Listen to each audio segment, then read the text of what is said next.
Hello दोस्तों, स्वागत है आपका आपके अपने YouTube चैनल दिसार जीकेजीएस क्लासेस में। दोस्तों, आप सब लोग कैसे हैं?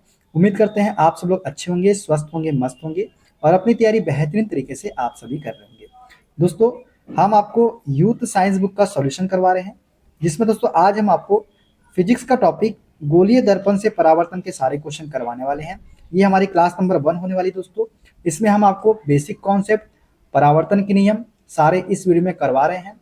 दोस्तों, वीडियो अच्छा लगे वीडियो को लाइक कर दीजिएगा, शेयर कर दीजिएगा, कमेंट कर दीजिएगा। चैनल पे नए हैं, चैनल को सब्सक्राइब करके बेल आइकन को प्रेस कर लीजिएगा। और दोस्तों, हमसे जुड़ने के लिए, क्लास के अपडेट के लिए आप हमारा टेलीग्राम चैनल ज्वाइन कर सकते हैं। टेलीग्राम चैनल का लिंक मैंने डिस्क्रिप्शन बॉक्स में आपको दे दिया है। दोस्तों, हमने कोशिश की है कि इस जो चैप्टर को है बहुत अच्छे से आपको समझा पाए। अगर वीडियो सही में अच्छा लगे दोस्तों, कमेंट करके जरूर बताइएगा ये क्लास आपको कैसी लगी। ठीक है दोस्तों, सभी की प्लेलिस्ट भी हमने आपके लिए बना दी है, तो प्लेलिस्ट में जाके भी आप सारी वीडियो देख सकते हैं। चलिए स्टार्ट करते हैं आज का अपना सेशन। दोस्तों, आज हम पढ़ेंगे गोलीय दर्पण से परावर्तन के सारे क्वेश्चन। ठीक है दोस्तों, देखते हैं दोस्तों पहला क्वेश्चन।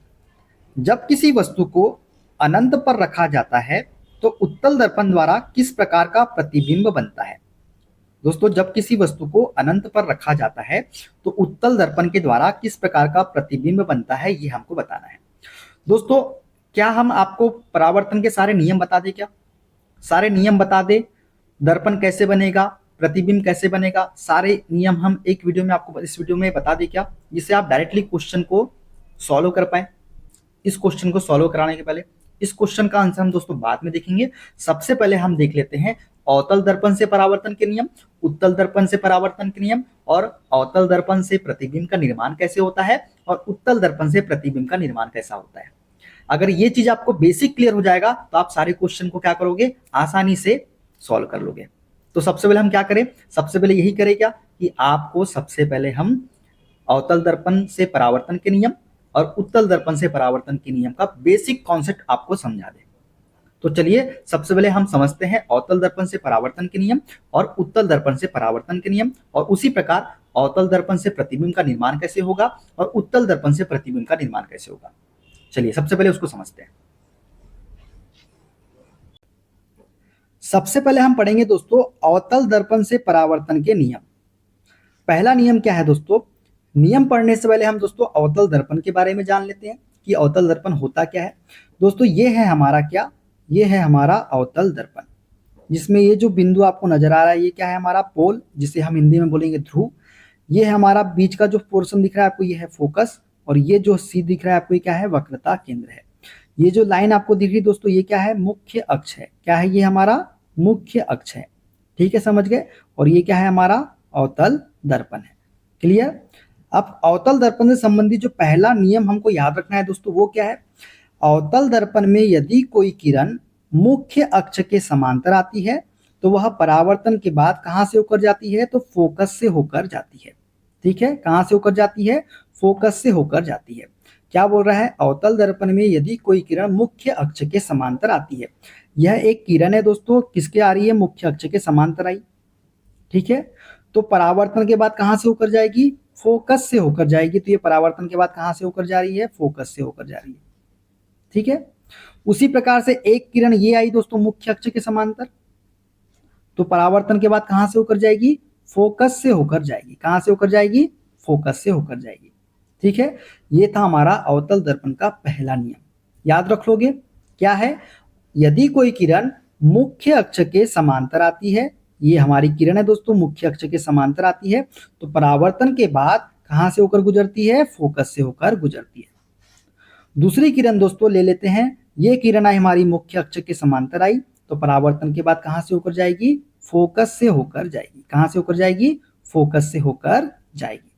क्लियर, पहला नियम क्लियर हो गया। चलिए दूसरा नियम देखें।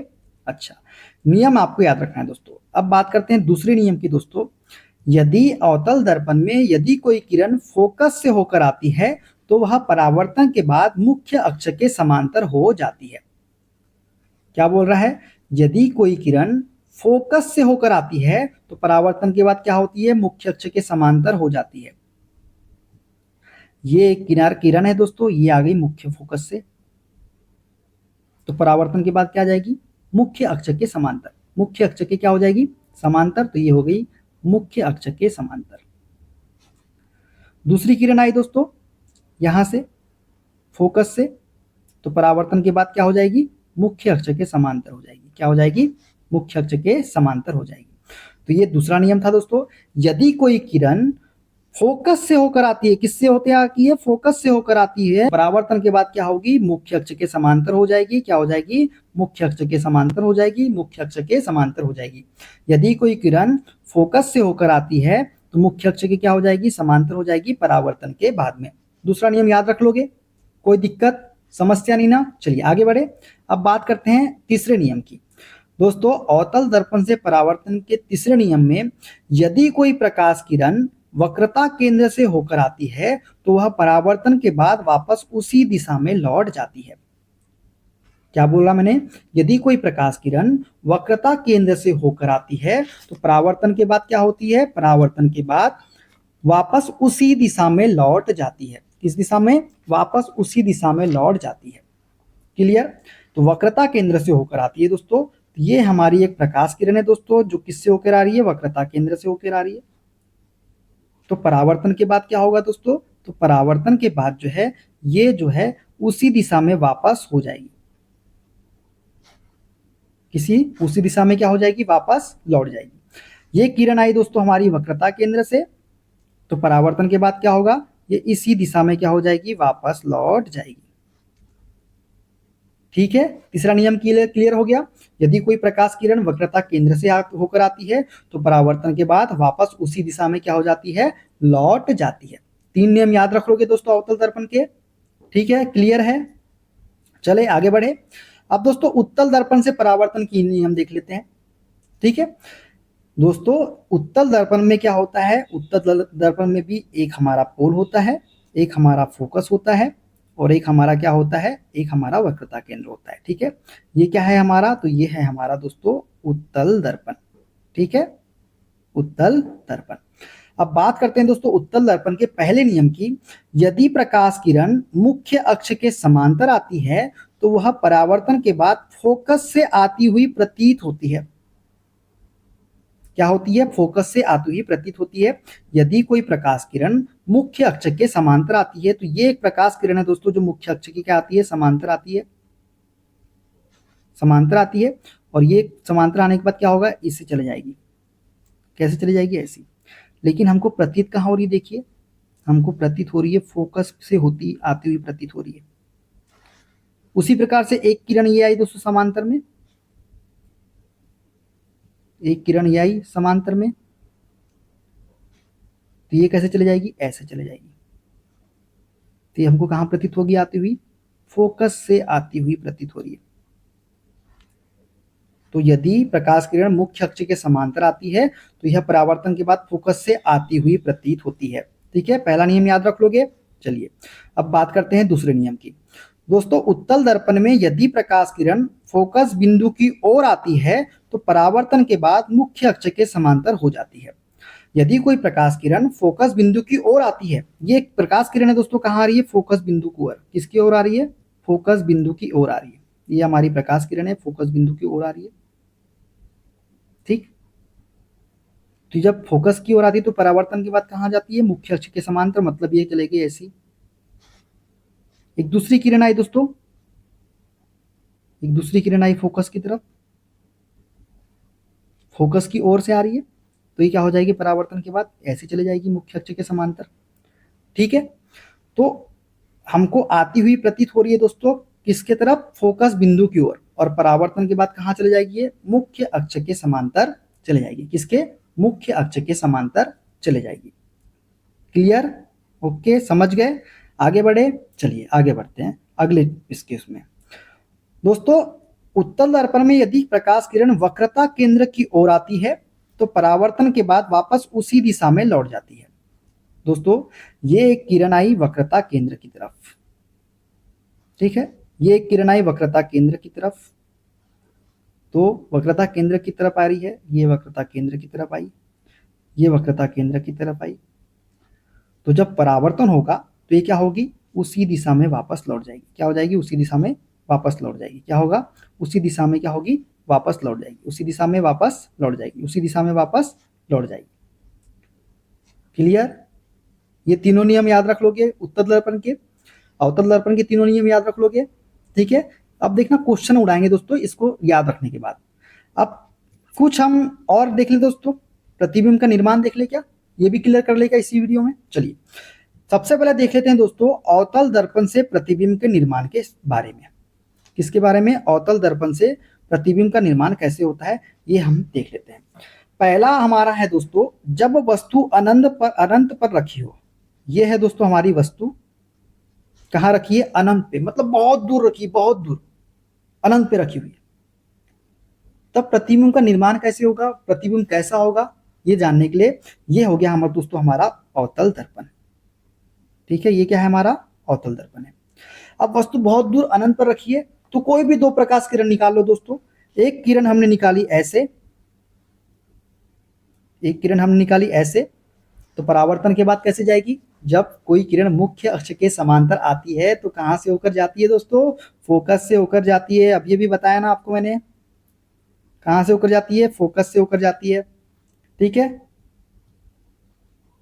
एक किरण आई ऐसी और परावर्तन के बाद कहां से जाएगी? फोकस से होकर जाएगी। ठीक है, एक किरण मैंने निकाला, एक और ऐसी किरण निकाला, तो परावर्तन के बाद कहां से हो जाएगी दोस्तों? ये भी जाएगी फोकस से होकर। दोस्तों कहीं ये किरण दोनों मिल रही है क्या? हाँ हाँ बिल्कुल मिल रही है। बोलेंगे हाँ सर जी, आप तो बोल रहे हैं बिल्कुल मिल रही है, फोकस पर मिल रही है। कहाँ पे मिल रही है? फोकस पर मिल रही है। मतलब जो प्रतिबिंब बनेगा कहाँ बनेगा? फोकस पर बनेगा। फोकस पर बनेगा और कैसा बनेगा? बहुत छोटा बनेगा दोस्तों। कितना बनेगा? बहुत छोटा बनेगा, मतलब अत्यधिक छोटा, बिंदु आकार का बनेगा दोस्तों। किस आकार का बनेगा? बिंदु आकार का बनेगा। तो प्रतिबिंब जो होगा दोस्तों वो किस पर बनेगा? फोकस पर बनेगा। अब दोस्तों प्रतिबिंब कैसा बनेगा? प्रतिबिंब बनेगा वास्तविक, और कैसा बनेगा? उल्टा। और कैसा बनेगा? जब वास्तविक बनेगा तो उल्टा होगा, और उल्टा होगा और कैसा होगा? बिंदु आकार का होगा। किस प्रकार का होगा? बिंदु आकार का होगा। तो क्लियर हो गया पहला वाला। जब वस्तु अनंत पर रखी हो तो प्रतिबिंब कहां पर बनेगा? फोकस पर बनेगा, बिंदु आकार का बनेगा, और वस्तु कैसी होगी? वास्तविक बनेगा, और कैसा बनेगा? उल्टा बनेगा। क्लियर? क्लियर हो गया दोस्तों इतना? तो ये हो गया हमारा प्रतिबिंब जो बनेगा फोकस पर बनेगा, वास्तविक बनेगा, उल्टा और छोटा बिंदु आकार का बनेगा। पहली कंडीशन आपको क्लियर हो गई। दूसरी कंडीशन की बात करें दोस्तों, जब वस्तु वक्रता केंद्र C से परे रखी हो। ये है दोस्तों हमारी वस्तु जो वक्रता केंद्र C से क्या है? परे रखी है। तब क्या होगा? तो ठीक है दोस्तों, कोई भी दो किरण निकाल देते हैं। एक किरण निकाला मैंने ऐसे, तो मुख्य अक्ष के समांतर जाएगी तो कहां से होकर जाती है? फोकस से होकर जाती है। तो ये फोकस से। ठीक है, क्लियर? क्लियर हो गया। उसी प्रकार दोस्तों एक किरण निकाल दिया मैंने ऐसे फोकस से। जब फोकस से निकाला तो ये कहां से होकर जाएगी दोस्तों? ये जाएगी हमारी मुख्य अक्ष के समांतर। कैसी जाएगी? मुख्य अक्ष के समांतर होकर जाएगी। तो दोस्तों ये कहीं बिंदु मिल रही है क्या? मिल रही है मतलब क्या होगा? मिल रही है मतलब प्रतिबिंब जो होगा वास्तविक होगा। मिल रही है मतलब क्या होगा? प्रतिबिंब क्या होगा? वास्तविक होगा। और कहाँ मिल रही है दोस्तों? ये C और F के मध्य में मिल रही है दोस्तों। कहाँ मिल रही है? C और F के मध्य में। तो जो प्रतिबिंब बनेगा दोस्तों ये कहाँ बनेगा? C और F के मध्य में बनेगा, मतलब वक्रता केंद्र और फोकस के मध्य में बनेगा। और कैसा बनेगा? वास्तविक बनेगा। क्यों? क्योंकि ये एक जगह पे मिल रही है। अगर नहीं मिलती तो कैसा मिलता? आभासी बनता। अभी एक बिंदु पे मिल रही है, तो जब वस्तु वक्रता केंद्र C से परे रखी होती है तो इसका जो प्रतिबिंब बनता है ये वक्रता केंद्र C और फोकस के मध्य बनता है। कैसा बनता है? वास्तविक बनता है। और दोस्तों ये वस्तु देखिए बड़ी है क्या, और ये वस्तु कितनी छोटी दिख रही क्या? तो छोटा बनता है, उल्टा बनता है। क्लियर? क्लियर? यदि वस्तु को C से परे रखा जाता है तो वस्तु का जो प्रतिबिंब बनेगा ये वक्रता केंद्र C और फोकस F के मध्य में बनेगा। वस्तु से कैसा बनेगा? छोटा बनेगा। और बिंदु पे मिल रही है मतलब वास्तविक बनेगा, और वास्तविक है तो कैसा बनेगा? उल्टा बनेगा। तो राइट आंसर क्या हो जाएगा इसका? वस्तु का प्रतिबिंब वक्रता केंद्र C और F के बीच में बनेगा, वास्तविक बनेगा, उल्टा बनेगा और छोटा बनेगा। ठीक है, ये कंडीशन समझ में आ गई। चलिए अगली कंडीशन देखिए। चलिए अवतल दर्पण से प्रतिबिंब के निर्माण में अगली कंडीशन है दोस्तों, जब वस्तु वक्रता केंद्र सी पर रखी हो। अब दोस्तों वस्तु कहां पे रखी है, वक्रता केंद्र सी पर रखी है। तो दो किरण निकाल दो, कोई भी प्रकाश किरण। एक किरण निकाली मैंने ऐसे, एक किरण मैंने निकाल दिया ऐसे। जब मुख्य अक्ष के समांतर होती है तो कहां से हो जाती है, फोकस से होकर जाती है। एक किरण को निकाल दिया मैंने फोकस से, तो ये कहां हो जाएगी, ये जाएगी किससे, ये जाएगी हमारी इस टाइप से, ठीक है। एक किरण निकाला मैंने मुख्य अक्ष के समांतर, तो ये कहां से होकर जाएगी, फोकस से होकर जाएगी, ठीक है। एक किरण निकाला मैंने फोकस से, तो ये कहां से होकर जाएगी, मुख्य अक्ष के समांतर होकर जाएगी, ठीक है ना। ठीक है दोस्तों, तो कहाँ मिल रही है दोस्तों, कहीं मिल रही है क्या, हाँ बिल्कुल मिल रही है सर जी। ये तो देखिए यहाँ पे मिल रही है, मतलब प्रतिबिंब जो बनेगा यहीं पे बनेगा। तो इससे क्या क्लियर हो गया, जब वस्तु वक्रता केंद्र सी पर रखी होती है तो वस्तु का प्रतिबिंब जो बनेगा वो कहाँ बनेगा, वक्रता केंद्र पर ही बनेगा। कैसा बनेगा, दोनों कैसे दिख रहे हैं आपको, समान दिख रहे हैं, समान आकार का बनेगा वो, और एक बिंदु पे मिल रहे हैं मतलब वास्तविक बनेगा। और कैसा बनेगा, उल्टा बनेगा। तो राइट आंसर क्या होगा, वस्तु का प्रतिबिंब केंद्र सी पर बनेगा, वक्रता केंद्र सी पर, समान आकार का बनेगा, वास्तविक और उल्टा बनेगा, ठीक है, जब वस्तु वक्रता केंद्र सी पर रखी होती है तब, ठीक है ना। ये क्लियर हो गया। अगला दोस्तों, जब वस्तु वक्रता केंद्र सी और एफ के बीच में रखी हो, ये हमारा वक्रता केंद्र है दोस्तों, ये हमारा फोकस है, और इसके बीच में हमारी ये वस्तु रखी हुई है। कोई भी दो प्रकाश किरण निकाल दो, ठीक है, हमने निकाल देते हैं। एक प्रकाश किरण मैंने निकाला ऐसे, तो परावर्तन के बाद किससे जाएगी, फोकस से होकर जाएगी। एक किरण निकाला मैंने फोकस से, तो परावर्तन के बाद किससे होकर जाएगी, मुख्य अक्ष के समांतर जाएगी। क्लियर, क्लियर हो गया। तो दोस्तों अब एक चीज देखिए, दो किरण हमने निकाला तो ये कहीं मिल रही है क्या, बिल्कुल दोस्त सर यहाँ पे मिल रही है, हमको यहाँ पे मिल रही है, ये तो मिलती हुई प्रतीत हो रही है। तो जो प्रतिबिंब बनेगा ये बनेगा यहाँ पे, ये बनेगा हमारा प्रतिबिंब। प्रतिबिंब कैसा है दोस्तों, वस्तु से बड़ा है क्या, हाँ हाँ बिल्कुल गुरुजी, वस्तु से बड़ा है। मतलब जो प्रतिबिंब बनेगा वो किससे बनेगा, वक्रता केंद्र सी से परे बनेगा। ये वक्रता केंद्र है, वक्रता केंद्र के सी से परे बनेगा। कैसा बनेगा, बड़ा बनेगा, बिंदु पे मिल रही है मतलब वास्तविक बनेगा, और वास्तविक होगा तो क्या होगा, उल्टा होगा। क्लियर।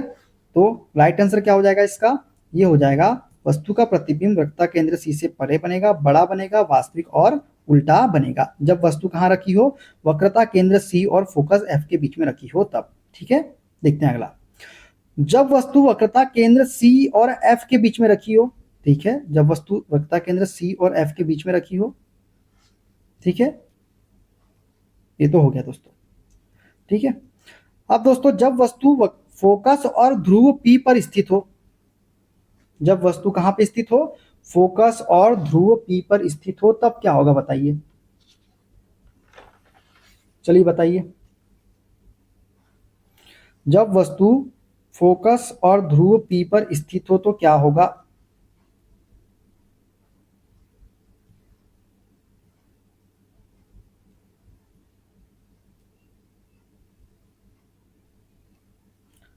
तो जब वस्तु फोकस व ध्रुव पर स्थित हो तो क्या होगा बताना है हमको। तो दोस्तों ये है हमारी वस्तु, दो किरण निकाल देते कोई भी। एक किरण निकाला मैंने ऐसे, परावर्तन के बाद कहां से जाएगी, फोकस से होकर जाएगी। एक किरण निकाला मैंने ऐसे, तो परावर्तन के बाद कहां से जाएगी, ऐसे होती आएगी। ये कहीं मिलेगी क्या दोस्तों, हाँ गुरुजी मिलेगी तो सही, लेकिन कहाँ मिलेगी बताइए, कहाँ मिलेगी। ये दोनों दोस्तों एक दूसरे से दूर होते जा रही है, तो ये आगे जाके कहीं मिल सकती है क्या, नहीं गुरुजी ये तो नहीं मिल सकती, पीछे में मिलेगी दोस्तों। तो पीछे हमने जब इसको एक्सटेंड किया तो ये हमको एक बिंदु पे मिलती हुई क्या हो रही है, प्रतीत हो रही है। इस बिंदु पे हमको क्या हो रही है, मिलती हुई प्रतीत हो रही है, मतलब प्रतिबिंब जो बनेगा ये यहाँ पे बनेगा। प्रतिबिंब कहाँ बनेगा, यहाँ बनेगा। तो जब दोस्तों जब वस्तु फोकस एफ और ध्रुव पी पर जब स्थित होती है ना, तो प्रतिबिंब कैसा बनता है, दर्पण के पीछे बनता है। क्या बनता है, दर्पण के पीछे बनता है। और जब दर्पण के पीछे बनता है ना दोस्तों, तो प्रतिबिंब कैसा होता है? आभासी होता है, क्योंकि ये कहीं पे मिल नहीं रहा है, हमको प्रतीत हो रहा है, मतलब हम काल्पनिक सोच रहे हैं। तो ये जो प्रतिबिंब बनेगा कैसा बनेगा? आभासी बनेगा। और जब भी आभासी प्रतिबिंब बनता है ना दोस्तों, तो हमेशा सीधा बनता है। मतलब जब वस्तु फोकस और ध्रुव पर स्थित होती है, तो वस्तु जो प्रतिबिंब बनता है दर्पण के पीछे बनता है, आभासी बनता है, सीधा बनता है। और देखिए दोस्तों, यहाँ वस्तु कितनी छोटी थी और यहाँ वस्तु कितनी बड़ी दिख रही है, मतलब बड़े आकार का बनता है। ठीक है, क्लियर हो गया? Clear clear clear clear, okay, clear हो गया ना? बिल्कुल ठीक है, समझ में आ गया कैसा किए? अब एक कंडीशन जो है दोस्तों, वो हमको यहाँ नहीं दी गई है। जब वस्तु कहाँ पे रखी हो? जब वस्तु फोकस एफ पर रखी हो। ये इसको हम हटा देते हैं फिलहाल में, इसको हम सफेद कर देते हैं, ये वाला। अब कोई वस्तु मान लो दोस्तों फोकस एफ पर रखी है, ये है वस्तु दोस्तों एफ पर रखी हुई है। ठीक है, कोई भी दो प्रकाश किरण निकाल दो। एक किरण निकाला मैंने ऐसे, तो परावर्तन के बाद किससे जाएगी? फोकस से होकर जाएगी। एक किरण निकाला मैंने ऐसे, तो परावर्तन के बाद कैसे जाएगी? ऐसे होते जाएगी। परावर्तन के बाद कैसे जाएगी? ऐसे होते जाएगी। तो ये कहीं मिलेगी क्या दोस्तों? कहीं मिलेगी क्या? मिलेगी मिलेगी मिलेगी, लेकिन बहुत दूर मिलेगी, अनंत में जाके मिलेगी। कहां मिलेगी? अनंत में जाके मिलेगी। अनंत में जाके मिलेगी। तो जब ये अनंत में जाके मिलेगी ना दोस्तों, तो क्या होगा? वस्तु का प्रतिबिंब जो होगा ना, वो अत्यधिक बड़ा होगा। कितना बड़ा होगा? बहुत बड़ा होगा। मान लीजिए बहुत दूर बनेगी तो अत्यधिक बड़ा होगा, और मिलेगी मतलब वास्तविक होगा, और वास्तविक होगा तो उल्टा होगा। तो जब वस्तु फोकस एफ पर रखी होती है, तब वस्तु का प्रतिबिंब जो है अनंत पर बनता है और अत्यधिक बड़ा बनता है, वास्तविक बनता है, और कैसा बनता है? उल्टा बनता है। याद रख लोगे क्या? समझ गए क्या? क्लियर है क्या? आगे बढ़े क्या? चलिए, अब ये हो गया दोस्तों अवतल दर्पण से प्रतिबिंब का निर्माण।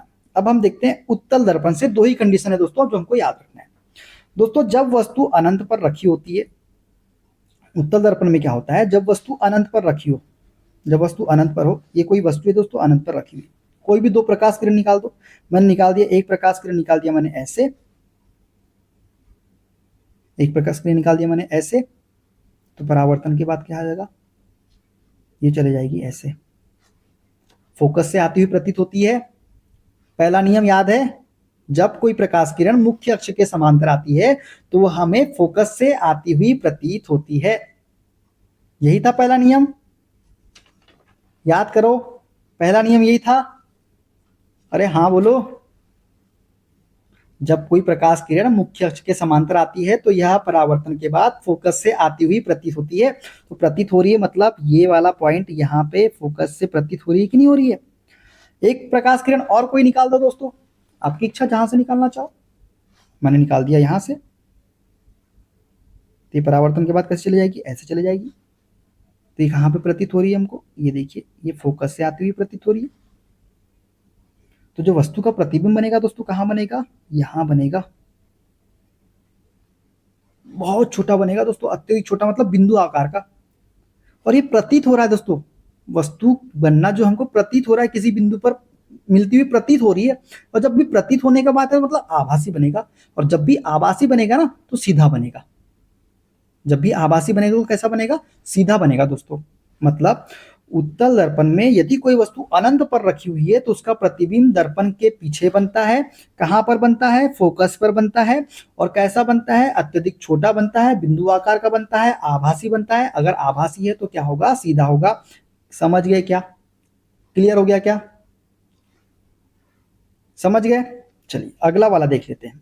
अगला दोस्तों, जब वस्तु अनंत और ध्रुव के मध्य हो। अब यहाँ पे आप कहीं पे भी रख दो, तो वस्तु को यहाँ रख लो, यहाँ रख लो, यहाँ रख लो, यहाँ रख लो, कहीं पे भी रख लो, कहीं पे भी रख दो, अनंत और ध्रुव के मध्य हो, कहीं पे भी रख लो। ठीक है, क्लियर? कहीं पे भी रख लो। ठीक है, हमने रख लिया वस्तु को यहाँ पे। कोई भी दो प्रकाश किरण निकाल दो। एक प्रकाश किरण निकाला मैंने ऐसे, तो प्रकाश परावर्तन के बाद कैसे चले जाएगी? ऐसे चले जाएगी। ठीक है, फोकस से आती हुई प्रतीत होगी कि नहीं होगी? ठीक है। एक प्रकाश किरण निकाला दोस्तों मैंने ऐसे, तो ये कैसे जाएगी, कि ऐसे चले जाएगी। जब दोनों को मैं कहीं पे मिल रही है दोस्तों दोनों लाइन, तो हम दोनों को एक्सटेंड करते हैं पीछे की तरफ, तो ये हमको यहाँ पे मिलती हुई प्रतीत हो रही है। तो हमारा जो प्रतिबिंब बनेगा कहाँ बनेगा, ये बनेगा। तो दोस्तों जब वस्तु अनंत और ध्रुव के मध्य में रखी होती है तो वस्तु का प्रतिबिंब जो है ये बनता है दर्पण के पीछे, पोल और ध्रुव के मध्य में। कहाँ पे बनता है, पोल और फोकस के मध्य में बनता है, ध्रुव और फोकस के मध्य में बनता है। कैसा बनता है, आभासी बनता है। और कैसा बनता है, आभासी है तो सीधा बनेगा और छोटा बनेगा। कैसा बनेगा वस्तु से, देखिए वस्तु यहाँ पे कितनी बड़ी थी और यहाँ पे कितना बड़ा बन रहा है, छोटा बनेगा। दो कंडीशन याद रख लोगे, ठीक है। इससे एक चीज समझ में आ गया दोस्तों, जो उत्तल दर्पण है वो कैसी प्रकृति का है। उत्तल दर्पण जो है दोस्तों हमेशा आभासी प्रतिबिंब बनाता है। क्या बनाता है, हमेशा आभासी प्रतिबिंब बनाता है। वास्तविक प्रतिबिंब उत्तल दर्पण कभी भी नहीं बनाता। वहीं अवतल दर्पण की बात करें तो अवतल दर्पण में एक कंडीशन आई थी दोस्तों, जहां पे अवतल दर्पण ने आभासी प्रतिबिंब भी बनाया था। कहां बनाया था, हम बताते हैं आपको, चलिए अभी पता चल जाएगा आपको कहां बनाया था। कहां बनाया था, जब वस्तु फोकस और ध्रुव पर स्थित होती है, यहीं पे बनाया था अवतल दर्पण ने आभासी प्रतिबिंब। बनाया था कि नहीं बनाया था। कैसे, एक किरण निकाले हमने ऐसे, परावर्तन के बाद कहाँ जाएगी, फोकस से। एक किरण निकाले हमने ऐसे, परावर्तन के बाद कहाँ से जाएगी, ऐसे जाएगी। जब इसको पीछे एक्सटेंड करेंगे तो ये हमको एक जगह पे मिलेगी, ये वाली बिंदु पे, और यहीं पे क्या होगा, प्रतिबिंब बनेगा। और प्रतिबिंब देखिए पीछे की तरफ बन रहा है दर्पण के पीछे, और आभासी बन रहा है, मतलब प्रतीत हो रहा है। आभासी है तो सीधा है। तो अवतल दर्पण जो है ना दोस्तों, वास्तविक और आभासी दोनों प्रकार के प्रतिबिंब बना सकता है, ये आपको याद रखना है। उत्तल दर्पण तो सिर्फ आभासी प्रतिबिंब बनाता है, अवतल दर्पण आभासी और वास्तविक दोनों प्रकार के प्रतिबिंब बना सकता है। ठीक है, याद रख लोगे। चलिए, इतना जो भी हमने समझाया आपको समझ में आया ना दोस्तों। हमने कोशिश की है दोस्तों आपको अच्छे से समझाने की, पूरी कोशिश की है आपको अच्छे से समझाने की। अच्छा, कुछ ट्रिक्स देख ले क्या इसकी, हम ट्रिक से याद कर ले क्या। चलो, अवतल अवतल दर्पण की ट्रिक याद कर लेते हैं। डायरेक्ट ट्रिक नहीं करेंगे, इतना सॉल्व इतना ही बनाएंगे हम, हमको तो नहीं बनाना है सर जी, हम तो ट्रिक से करेंगे। हाँ चलो, ट्रिक से कर लेंगे, ट्रिक याद कर लेंगे। चलिए, ये है दोस्तों अवतल दर्पण के लिए ट्रिक। देखिए क्या ट्रिक है, ये है दोस्तों हमारा अवतल दर्पण, ये है हमारा मुख्य अक्ष हो गया, ये अवतल दर्पण हो गया, ये हमारा पोल हो गया, ये फोकस हो गया, ये क्या हो गया, वक्रता केंद्र हो गया। दोस्तों जब भी कोई वस्तु वक्रता केंद्र के परे रखी होगी, जब भी कोई वस्तु, साइज के बारे में बात कर रहे हैं दोस्तों सबसे पहले हम लोग ना, जब भी कोई वस्तु वक्रता केंद्र से परे रखी होगी तो वस्तु का साइज हमें क्या, हमेशा क्या होगा, छोटा होगा। जब भी कोई वस्तु वक्रता केंद्र से परे रखी होगी तो वस्तु का साइज हमेशा क्या होगा, वस्तु का प्रतिबिंब जो बनेगा वो हमेशा क्या बनेगा, छोटा बनेगा। और जब भी कोई वस्तु वक्रता केंद्र और पोल के मध्य में होगी, कहाँ पे, वक्रता केंद्र और पोल के मध्य में होगी, तो क्या होगा, वस्तु का प्रतिबिंब हमेशा बड़ा बनेगा। वस्तु का प्रतिबिंब कैसा बनेगा, हमेशा बनेगा। जैसे कि ये दोस्तों हमने बोला कि जब भी वस्तु वक्रता केंद्र सी से परे होगी, मतलब इधर कहीं रखी होगी, तो वस्तु का आकार जो होगा, प्रतिबिंब जो होगा वो हमेशा छोटा बनेगा। और जब भी कोई वस्तु वक्रता केंद्र और पोल के मध्य में रखी होगी तो वस्तु का आकार, प्रतिबिंब जो होगा, प्रतिबिंब का आकार जो होगा वो हमेशा कैसा होगा, बड़ा होगा। याद रख लोगे क्या, याद रख लोगे दोस्तों, ठीक है। और जब भी कोई वस्तु दोस्तों वक्रता केंद्र पर रखी होगी, जब भी कोई वस्तु वक्रता केंद्र पर रखी होगी, जब भी कोई वस्तु वक्रता केंद्र पर रखी होगी तो प्रतिबिंब का आकार जो होगा वो समान आकार का होगा। साइज के लिए आप ट्रिक याद रख लोगे। अब हम नेचर के बारे में बात कर ले क्या, चलिए नेचर में दोस्तों अब दो ही चीज याद रखना है। यदि कोई वस्तु फोकस से परे रखी हुई है, मतलब यहां इधर कहीं रखी हुई है, तो प्रतिबिंब जो होगा वो हमेशा वास्तविक और कैसा होगा, उल्टा होगा। प्रतिबिंब जो होगा वो कैसा होगा, प्रतिबिंब जो होगा वो कैसा होगा, जब भी वस्तु फोकस से इधर रखी हुई है, परे रखी हुई है, तो प्रतिबिंब जो होगा वो हमेशा वास्तविक और उल्टा होगा। इधर कहीं रखिए तो क्या होगा, वास्तविक और उल्टा होगा, जब फोकस से परे रखिए। और जब भी कोई वस्तु फोकस और पोल के मध्य में रखी हुई है तो प्रतिबिंब का आकार कैसा होगा, प्रतिबिंब का आकार होगा, प्रतिबिंब का नेचर कैसा होगा, प्रतिबिंब हमेशा आभासी बनेगा, सीधा बनेगा। समझ गए? ठीक है, फोकस से परे रखिए तो वास्तविक और उल्टा, फोकस से बाद रखी हुई है तो आभासी और सीधा। ट्रिक याद रख लोगे क्या? क्वेश्चन करें अब, चलो क्वेश्चन करें, चलो क्वेश्चन करते हैं। चलिए अब दोस्तों आते हैं इस क्वेश्चन पे। अब बताइए, जब किसी वस्तु को अनंत पर रखा जाता है तो उत्तल दर्पण द्वारा किस प्रकार का प्रतिबिंब बनता है? हमने सभी नियम आपको बता दिए, सभी कैसे प्रतिबिंब का निर्माण होता है, अवतल दर्पण से परावर्तन, उत्तल दर्पण से परावर्तन, सभी नियम हमने आपको बता दिए। अब आपको बताना है, ट्रिक भी हमने आपको बता दी, तो आपको अब इस क्वेश्चन का जवाब देना है कि क्या होगा। बात किसकी हो रही दोस्तों? उत्तल दर्पण की। और वस्तु कहां पे रखा गई है? वस्तु रखी हुई है अनंत पे। कहां रखी हुई है? अनंत पे रखी हुई है। तो दोस्तों ये है हमारा उत्तल दर्पण, ये हमारा मुख्य अक्ष, ये हमारा क्या है? पोल है, ये हमारा क्या है? फोकस है, और ये क्या है? हमारा वक्रता केंद्र है। वस्तु कहां रखी गई दोस्तों? अनंत पे कहीं रखी गई है। चलिए वस्तु यहां पे रखी, मान लेते हैं वस्तु ये रखी हुई है। तो एक किरण निकालेंगे हम, कोई भी दो प्रकाश किरण निकाल दीजिए। एक किरण निकाले हमने ऐसे, एक किरण निकाले हमने क्या? मुख्य अक्ष के समांतर। तो परावर्तन के बाद क्या होता है? ये हमको फोकस से जाती हुई क्या होती है? प्रतीत होती है। ठीक है, एक किरण निकाले हमने ऐसी, तो एक किरण जाएगी ऐसे, और कहां से होते हुए जाती प्रतीत होगी? फोकस से जाते हुए प्रतीत होगी। मतलब जब किसी वस्तु को अनंत पर रखा जाता है तो उत्तल दर्पण द्वारा किस प्रकार का प्रतिबिंब बनता है? ये बनता है दोस्तों कैसा? आभासी। क्योंकि क्या बन रहा है? दर्पण के पीछे बनता है, दर्पण के पीछे बनता है। और कहां बनता है? फोकस पर बनता है। और कैसा बनता है? एकदम बिंदु आकार का बनता है, अत्यधिक छोटा बिंदु आकार का। कहां बनता है? फोकस पर बनता है। वस्तु से छोटा बनता है दोस्तों, जो वस्तु है हमारी उससे क्या बनता है? बहुत छोटा बिंदु आकार का।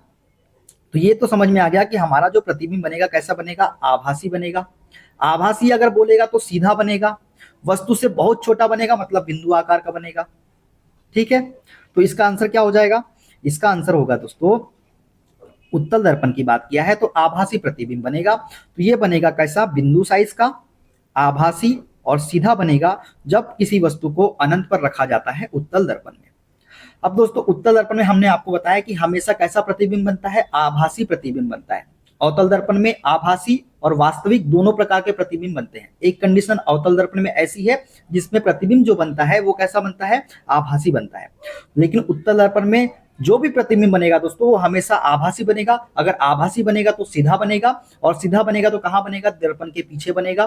कहां बनेगा? दर्पण के पीछे बनेगा। क्यों बनेगा? क्योंकि हमको प्रतीत होता है कि फोकस पे कोई बिंदु आके मिल रहा है, प्रतीत हो रहा है, इसलिए आभासी बनेगा। तो दोस्तों दर्पण के सामने बन सकता है क्या? अगर हम ट्रिक से देखें, नहीं बन सकता सर, ये तो गलत हो गया पहला ही। मुख्य अक्ष पर समान आकार का बनेगा क्या? वास्तविक बनेगा क्या? वास्तविक तो उत्तल दर्पण बनाता ही नहीं दोस्तों, तो ये तो गलत ही हो गया हमारा ऑप्शन। वक्रता केंद्र पर बड़ा वास्तविक नहीं, उत्तल दर्पण वास्तविक प्रतिबिंब तो बनाता ही नहीं। उत्तल दर्पण हमेशा आभासी प्रतिबिंब बनाता है, तो ऑप्शन डी ही हमारा डायरेक्ट आंसर हो जाता। ठीक है, क्लियर दोस्तों? जब किसी वस्तु को अनंत पर रखा जाता है तो उत्तल दर्पण द्वारा वस्तु का बिंदु साइज का आभासी और सीधा प्रतिबिंब बनता है। ठीक है ना?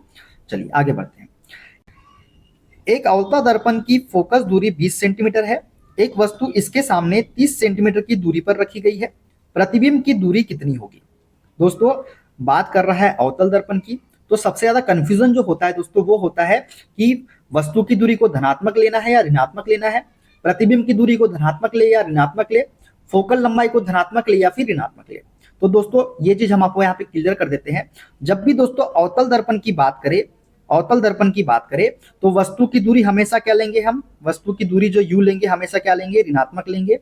क्या लेंगे? ऋणात्मक लेंगे। अवतल हो या उत्तल हो, अवतल हो या उत्तल हो, वस्तु की दूरी हमेशा क्या लेंगे? हम ऋणात्मक लेंगे। प्रतिबिंब की दूरी क्या लेंगे दोस्तों?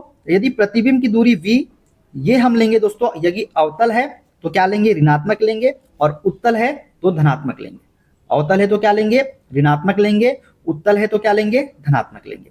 फोकल लंबाई की बात करें, फोकल क्या लेंगे? फोकस दूरी की बात करें तो इसको अवतल दर्पण में हम हमेशा क्या लेंगे? ऋणात्मक लेंगे। क्या लेंगे? ऋणात्मक लेंगे। और उत्तल दर्पण में क्या लेंगे? धनात्मक लेंगे। ठीक है, क्लियर? अवतल में वस्तु की दूरी, प्रतिबिंब की दूरी हमेशा ऋणात्मक लेंगे, उत्तल दर्पण में वस्तु की दूरी ऋणात्मक लेंगे, लेकिन जो प्रतिबिंब का निर्माण होगा उसकी दूरी जो लेंगे, प्रतिबिंब की दूरी जो लेंगे, वो हमेशा क्या लेंगे, धनात्मक लेंगे। ऐसा क्यों लेंगे दोस्तों? जब भी प्रतिबिंब दोस्तों दर्पण के सामने बनता है तो हम क्या लेंगे, प्रतिबिंब की दूरी हमेशा ऋणात्मक लेंगे, और यही दर्पण के पीछे बनता है तो प्रतिबिंब की दूरी क्या लेंगे, धनात्मक लेंगे। लेकिन वस्तु की दूरी हमेशा क्या लेना है, हमको ऋणात्मक लेना है, चाहे वह उत्तल दर्पण हो चाहे वह अवतल दर्पण हो, क्योंकि वस्तु जो है हमेशा दर्पण के सामने ही रखी जाएगी, पीछे कभी नहीं रखी जाएगी दोस्तों। हम कभी आईने के सामने खड़े होंगे तो वस्तु के आईने के सामने ही तो खड़े होंगे, दर्पण के सामने ही खड़े होंगे ना, पीछे तो नहीं जाएंगे, पीछे तो नहीं जाएंगे ना, हम सामने ही खड़े होंगे। तो हम जो सामने खड़े होंगे, इसलिए हमको जो वस्तु की दूरी लेना है हमेशा ऋणात्मक लेना है, चाहे वो अवतल हो चाहे उत्तल हो।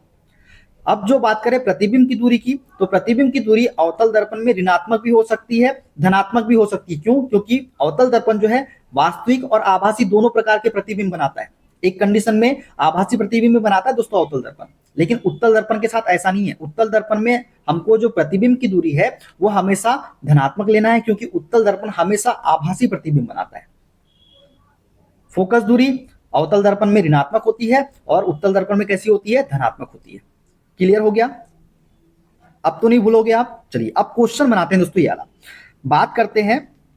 एक अवतल दर्पण की फोकस दूरी 20 सेंटीमीटर है, एक वस्तु इसके सामने 30 सेंटीमीटर की दूरी पर रखी गई है। प्रतिबिंब की दूरी कितनी होगी, मतलब v का मान हमको निकालना है दोस्तों। किसका मान निकालना है? प्रतिबिंब की दूरी का मान निकालना है, v का मान निकालना है। बात किया है दोस्तों अवतल दर्पण के बारे में, तो हमने बताया अवतल दर्पण में जो वस्तु की दूरी होगी वो क्या होगी, हमेशा ऋणात्मक होगी, और जो प्रतिबिंब की दूरी होगी वो क्या होगी, हमेशा ऋणात्मक होगी, और फोकल लंबाई भी क्या होगी, हमारी ऋणात्मक होगी। ठीक है। अब दोस्तों ये है हमारा अवतल दर्पण, ये है हमारा क्या, अवतल दर्पण, ये हमारा पोल है, ये हमारा फोकस है, और ये क्या है, हमारा वक्रता केंद्र है। ठीक है। अब हमको क्या क्या दिया है दोस्तों, यहाँ पे हमको फोकस दूरी f दी है, जिसको हम क्या लेंगे, माइनस में लेंगे, क्योंकि अवतल दर्पण है। वस्तु की दूरी u कितनी दी है दोस्तों, ये दी है 30, तो इसको भी हम माइनस में लेंगे, और v हमको क्या निकालना है, ज्ञात करना है। दर्पण सूत्र क्या होता है दोस्तों, ये होता है 1/f बराबर 1/v प्लस 1/u। यही होता है दर्पण फॉर्मूला, यही होता है 1/f बराबर 1/v प्लस 1/u। अब सभी का मान रख देते हैं दोस्तों, सभी का क्या रख देते हैं, मान रख देते हैं। तो f कितना है दोस्तों, 1/f, तो 1/-20 इज इक्वल टू 1/v हमको निकालना है, प्लस u कितना है, 1/-20 है, -30। ठीक है। तो ये कितना हो जाएगा, 1/-20 is equal to 1/v plus, plus नहीं आएगा दोस्तों, माइनस आ जाएगा, प्लस माइनस माइनस माइनस 1/30। ये 1/30 इधर जाएगा दोस्तों, तो क्या हो जाएगा, 1/-20 प्लस 1/30 इज इक्वल टू क्या हो जाएगा, 1/v के हो जाएगा। इन दोनों का एलसीएम लेंगे दोस्तों, कितना आ जाएगा, तो ये आ जाएगा 60 अपॉन में 20 से काटेंगे कितने बार में, 3 बार में, तो -3 प्लस 30 से 2 बार में, तो 30 प्लस 2, -3 में से प्लस 2 माइनस करेंगे तो कितना आएगा, -1/60, और v बराबर कितना निकल के आ जाएगा, तो हमारा v बराबर आ जाएगा -60। v बराबर -60। माइनस सिंबल का मतलब क्या है दोस्तों, माइनस सिंबल का मतलब है कि जो प्रतिबिंब बनेगा वो दर्पण के सामने ही बनेगा, ना कि दर्पण के पीछे। v हमारा कितना निकल के आ गया, -60 सेंटीमीटर निकल के आ गया। तो ऑप्शन बी इसका करेक्ट आंसर हमारा हो जाएगा। ठीक है। देखते हैं, यदि प्लस में आता दोस्तों तो क्या होता, दर्पण के पीछे बनता, जो प्रतिबिंब बनता कहाँ बनता, दर्पण के पीछे बनता और आभासी बनता, तभी हमारा v का मान क्या आता, धनात्मक आता। ठीक है ना। चलिए आगे बढ़ते हैं नेक्स्ट क्वेश्चन की ओर। डैश द्वारक वाले गोली दर्पण के लिए मुख्य फोकस ध्रुव और वक्रता केंद्र के बीच में होता है। दोस्तों कौन से द्वारक वाले गोली दर्पण के लिए मुख्य फोकस जो है ध्रुव और वक्रता केंद्र के बीच होता है, तो एक छोटे द्वारक वाले, कौन से, एक छोटे द्वारक वाले गोली दर्पण के लिए मुख्य फोकस जो होता है ये ध्रुव और वक्रता केंद्र के बीच में होता है। एक छोटे द्वारक वाले गोली दर्पण के लिए मुख्य फोकस दर्पण के ध्रुव और वक्रता केंद्र के ठीक मध्य में दर्पण की मुख्य अक्ष पर स्थित होता है। ठीक है। देखते हैं अगला क्वेश्चन। अवतल दर्पण द्वारा प्रतिबिंब के निर्माण के लिए निम्न में से कौन सा कथन सत्य है। अवतल दर्पण द्वारा प्रतिबिंब के निर्माण के लिए एक सही कथन हमको बताना है दोस्तों। वस्तु को वक्रता केंद्र पर रखे जाने पर निर्मित प्रतिबिंब की प्रकृति वास्तविक और सीधी होती है। दोस्तों अभी ट्रिक से देखिए क्या, इसको हमने जो ट्रिक बताया, ये है हमारा मुख्य अक्ष, ये क्या है हमारा, ये हमारा पोल हो गया, ये हमारा क्या हो गया, फोकस हो गया, और ये क्या हो गया, वक्रता केंद्र हो गया। ठीक है, हमने जो ट्रिक बताई थी उस ट्रिक को देखते हैं दोस्तों। यदि यदि यदि यदि यदि यदि वस्तु वक्रता केंद्र से परे होती है, मतलब वस्तु मान लीजिए यहाँ है, यहाँ है, यहाँ है, यहाँ है, तो वस्तु का साइज कैसा होता है, छोटा होता है। वस्तु का साइज कैसा होता है, छोटा होता है। अगर वक्रता केंद्र से इधर इधर इधर इधर इधर इधर इधर और पोल के मध्य में है, तो वस्तु का साइज कैसा होता है, बड़ा होता है। बताया हमने ट्रिक में आपको, इधर है तो छोटा होगा और इधर होगा तो बड़ा होगा। अब उसी प्रकार से यदि वक्रता केंद्र पे ही है तो वस्तु का साइज कैसा होगा, समान होगा। वस्तु का साइज कैसा होगा, समान होगा। ठीक है, ये तो हो गया साइज के बारे में। अब इसी में हम देखते हैं वास्तविक होगा या सीधा होगा। तो ये हो गया हमारा मुख्य फोकस, ये हमारा क्या हो गया, फोकस हो गया, ये हमारा क्या हो गया, ध्रुव हो गया, और ये क्या हो गया, हमारा वक्रता केंद्र हो गया। दोस्तों जब भी हमको नेचर के बारे में जानना है तो वस्तु को F के इधर, F के परे कहीं पे भी रख दो, F के परे कहीं पे भी रख दो, तो जो वस्तु होगा वो हमेशा कैसे बनेगा, वास्तविक बनेगा। वस्तु का जो नेचर होगा कैसा होगा, वास्तविक होगा, और वास्तविक हो तो कैसा होगा, उल्टा होगा। तो क्या होगा, उल्टा होगा। ठीक है, वास्तविक होगा और कैसा कैसा होगा, उल्टा होगा। यदि F के बाद इधर कहीं वस्तु रखी है दोस्तों, तो वस्तु का जो प्रतिबिंब बनेगा वो कैसा बनेगा, आभासी बनेगा। यदि F और P के मध्य में है तो आभासी बनेगा, और कैसा बनेगा, सीधा बनेगा। कैसा बनेगा, आभासी और सीधा बनेगा।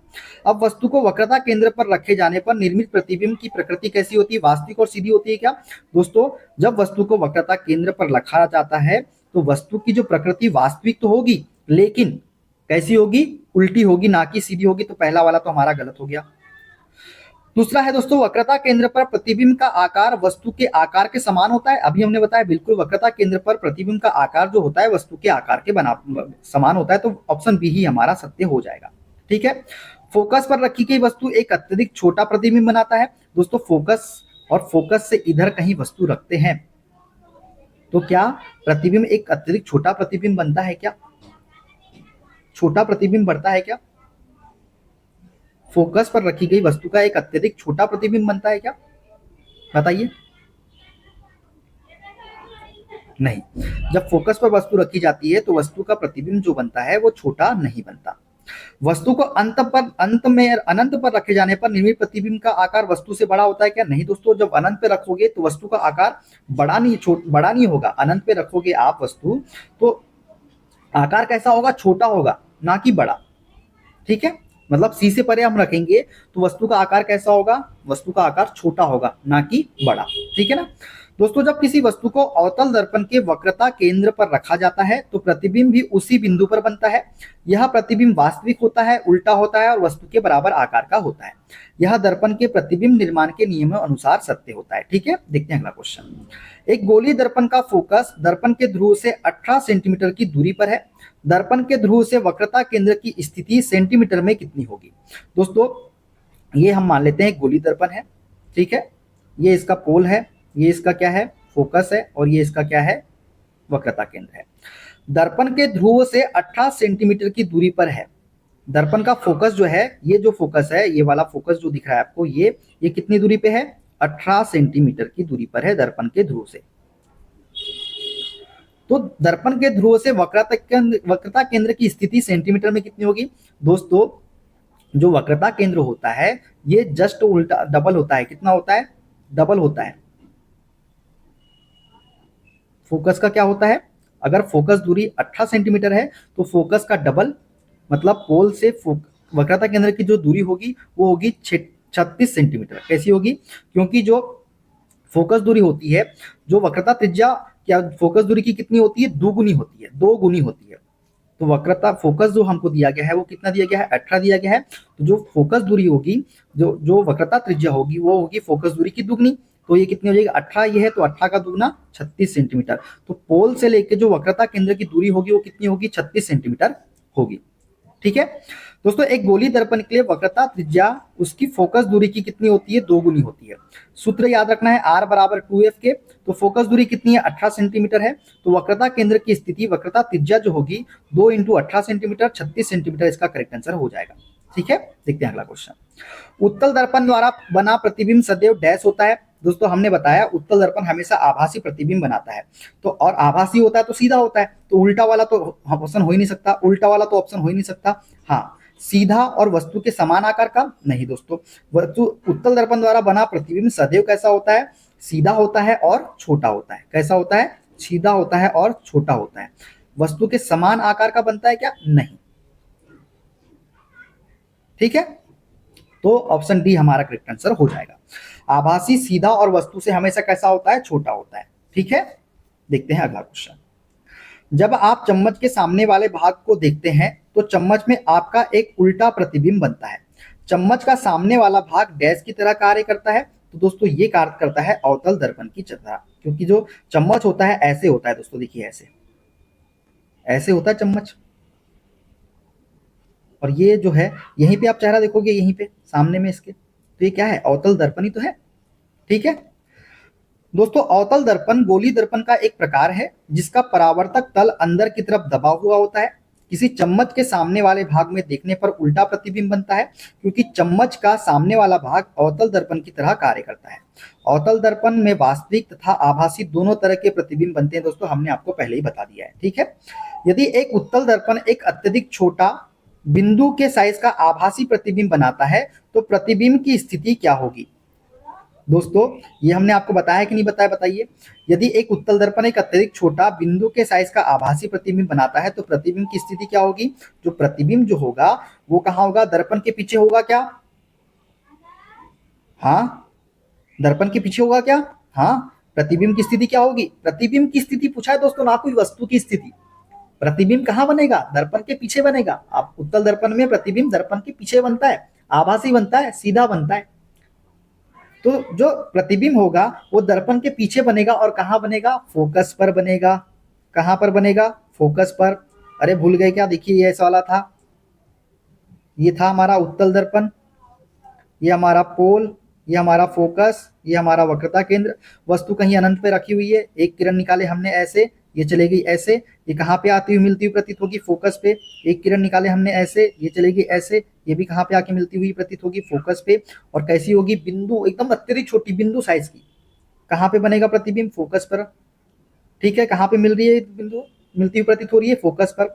तो जो प्रतिबिंब की स्थिति होगी दर्पण के पीछे होगी और कहाँ पे होगी, फोकस पर होगी। Option number C correct answer हमारा हो जाएगा। ठीक है, यदि एक उत्तल दर्पण एक अत्यधिक छोटा बिंदु के साइज का आभासी प्रतिबिंब बनाता है तो प्रतिबिंब की स्थिति दर्पण के पीछे फोकस पर होगी। उत्तल दर्पण में सदैव प्रतिबिंब दर्पण के पीछे उसके ध्रुव और फोकस के मध्य वस्तु से छोटा, सीधा तथा आभासी बनता है। ठीक है ना, देखते हैं अगला क्वेश्चन। सूर्य की किरणें एक अवतल दर्पण के सामने 30 सेंटीमीटर के बिंदु पर अभिसरित होती है। वस्तु को कहाँ रखा जाना चाहिए ताकि प्रतिबिंब का साइज बिंब के साइज के बराबर हो। दोस्तों सूर्य की किरणें एक अवतल दर्पण के सामने 30 सेंटीमीटर के बिंदु पर अभिसरित होती है। वस्तु को कहाँ रखा जाना चाहिए ताकि प्रतिबिंब का साइज बिंब के साइज के बराबर हो। तो ये है दोस्तों दर्पण के सामने 60 सेंटीमीटर पर। अब कैसे, ये है दोस्तों हमारा अवतल दर्पण, 30 सेंटीमीटर के बिंदु पर अभिसरित होती है दोस्तों। ये एक हमारा 30 सेंटीमीटर के बिंदु पर अभिसरित होती है। ठीक है, ये हमारा पोल हो गया, तो ये क्या होगा, हमारा फोकस होगा। 30 सेंटीमीटर के बिंदु पर अभिसरित हो रही है कि नहीं हो रही है, ये हमने मान लिया। ठीक है, अब बोल रहा है दोस्तों वस्तु को कहाँ रखा जाना चाहिए ताकि प्रतिबिंब का साइज बिंब के साइज के बराबर हो। तो एक ही कंडीशन है दोस्तों, जब हम वस्तु को वक्रता केंद्र पर रखते हैं, वक्रता केंद्र सी पर रखते हैं, तो जो प्रतिबिंब का साइज होता है वो बिंब के साइज के बराबर होता है, मतलब वस्तु के साइज के बराबर होता है। अगर वस्तु अगर जो दर्पण के सामने 30 सूर्य की किरणें अवतल दर्पण के सामने 30 सेंटीमीटर के बिंदु पर अभिसरित होती है, तो यदि उसका प्रतिबिंब का साइज और बिंब का साइज बराबर करना है तो वस्तु को हमको वक्रता केंद्र पर रखना होगा, और वक्रता केंद्र जो होता है ये फोकस दूरी का कितना होता है, दोगुना होता है। मतलब ये जो होगा 60 सेंटीमीटर की दूरी पे हमको क्या रखना पड़ेगा, वस्तु को रखना पड़ेगा, तभी जो प्रतिबिंब का साइज होगा वो वस्तु के साइज के बराबर होगा। तो दर्पण के सामने 60 सेंटीमीटर पर यदि हम वस्तु को रखते हैं तो जो प्रतिबिंब का साइज होगा वो वस्तु के साइज के बराबर हो जाएगा। तो ऑप्शन डी इसका करेक्ट आंसर हो जाएगा। ठीक है। वस्तु के समान आकार का प्रतिबिंब बनने के लिए वस्तु को अवतल दर्पण के सामने उसके वक्रता केंद्र पर अर्थात दर्पण के सामने 60 सेंटीमीटर पर रखा जाना चाहिए। ठीक है ना। देखते हैं अगला क्वेश्चन। एक गोलीय दर्पण प्रकाश की किरण को अपसारित करता है जो उस पर आपतित होती है। दर्पण के बारे में निम्न में से कौन सा कथन सत्य है। दोस्तों अभिसरित कौन करता है, अवतल दर्पण करता है। अपसारित कौन करता है, उत्तल दर्पण करता है। ठीक है। तो प्रयुक्त दर्पण उत्तल है, बिल्कुल उत्तल दर्पण है। दर्पण की फोकस दूरी धनात्मक होती है उत्तल दर्पण में, हाँ उत्तल दर्पण में दर्पण की फोकस दूरी धनात्मक होती है। इस दर्पण द्वारा बने प्रतिबिंब को पर्दे पर देखा जा सकता है क्या, बताइए।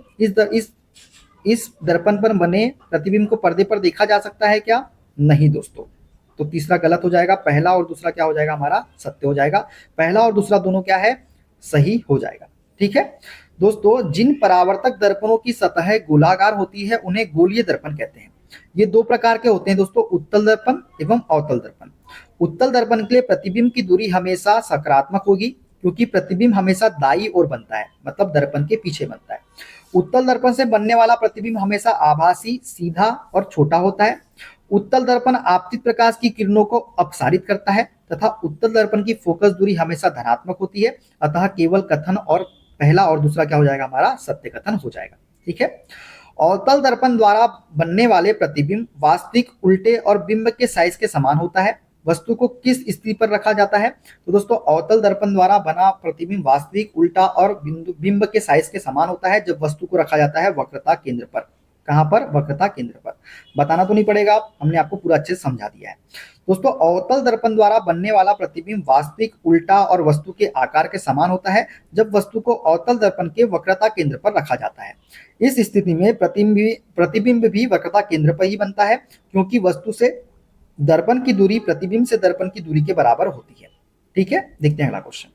किसी गोलीय दर्पण के मुख्य फोकस के संबंध में निम्न में से कौन सा कथन सही है, ये हमको बताना है। गोलीय दर्पण के मुख्य फोकस के संबंध में सही कथन जो है दोस्तों वो हमको बताना है। यह सदा ध्रुव और वक्रता केंद्र के बीच स्थित होता है, बिल्कुल सत्य बात है। इसकी स्थिति दर्पण के आकार पर निर्भर करती नहीं दोस्तों, इसकी स्थिति दर्पण के आकार पर निर्भर नहीं करती। यह सदा वक्रता केंद्र पर स्थित होता है क्या, नहीं, यह मुख्य अक्ष पर स्थित होता है, ना कि वक्रता केंद्र पर। तो सही कथन है केवल ए वाला, ऑप्शन नंबर ए वाला जो है ये हमारा क्या है, सही कथन हो जाएगा। दोस्तों जब किसी कांच के खोखले गोले को काटकर उसके एक पृष्ठ पर चांदी या फेरिक ऑक्साइड की पॉलिश कर दी जाए तो प्राप्त दर्पण गोलीय दर्पण कहलाता है। अन्य शब्दों में ऐसा दर्पण जिसका परावर्तक पृष्ठ गोलीय हो गोलीय दर्पण कहलाता है। ये दो प्रकार के होते हैं दोस्तों, उत्तल दर्पण और अवतल दर्पण। जिस दर्पण का परावर्तक तल बाहर की तरफ उभरा हो वह उत्तल दर्पण तथा जिस दर्पण का परावर्तक तल अंदर की तरफ दबा हुआ है उसे अवतल दर्पण कहते हैं। गोलीय दर्पण के मुख्य अक्ष पर उपस्थित वह बिंदु जहां से परावर्तित प्रकाश की किरणें गुजरती है उसे गोलीय दर्पण का मुख्य फोकस कहते हैं। गोलीय दर्पण का मुख्य फोकस सदैव ध्रुव और वक्रता केंद्र के बीच में उपस्थित होता है। किसके बीच में, ध्रुव और वक्रता केंद्र के बीच में। ठीक है। देखते हैं अगला क्वेश्चन। एक गोलीय दर्पण की फोकस दूरी 12 सेंटीमीटर है तो इस दर्पण की वक्रता त्रिज्या क्या होगी। दोस्तों जो वक्रता त्रिज्या होती है वो क्या होती है, फोकस दूरी की दोगुनी होती है। क्या होती है, फोकस दूरी की दोगुनी होती है। तो वक्रता त्रिज्या आर बराबर क्या हो जाएगा, 2 गुना इंटू फोकस। तो आर बराबर कितना आ जाएगा, 2 गुना 12, तो 24 सेंटीमीटर इसकी वक्रता त्रिज्या निकल के आ जाएगी। कितनी, 24 सेंटीमीटर। ठीक है। देखते हैं अगला क्वेश्चन। निम्न में से कौन सा बिंदु सदैव गोलीय दर्पण के मुख्य अक्ष पर स्थित होता है। तो गोलीय दर्पण के मुख्य अक्ष पर स्थित होता है कौन सा, मुख्य फोकस और ध्रुव। मुख्य फोकस और ध्रुव जो है ये गोलीय दर्पण के मुख्य अक्ष पर स्थित होता है। आपतन बिंदु स्थित होता है क्या दोस्तों, नहीं। तो पहला और तीसरा दोनों क्या है हमारे, सत्य हो जाएंगे। दोस्तों वह दर्पण जिसका परावर्तक पृष्ठ गोलीय होता है गोलीय दर्पण कहलाते हैं।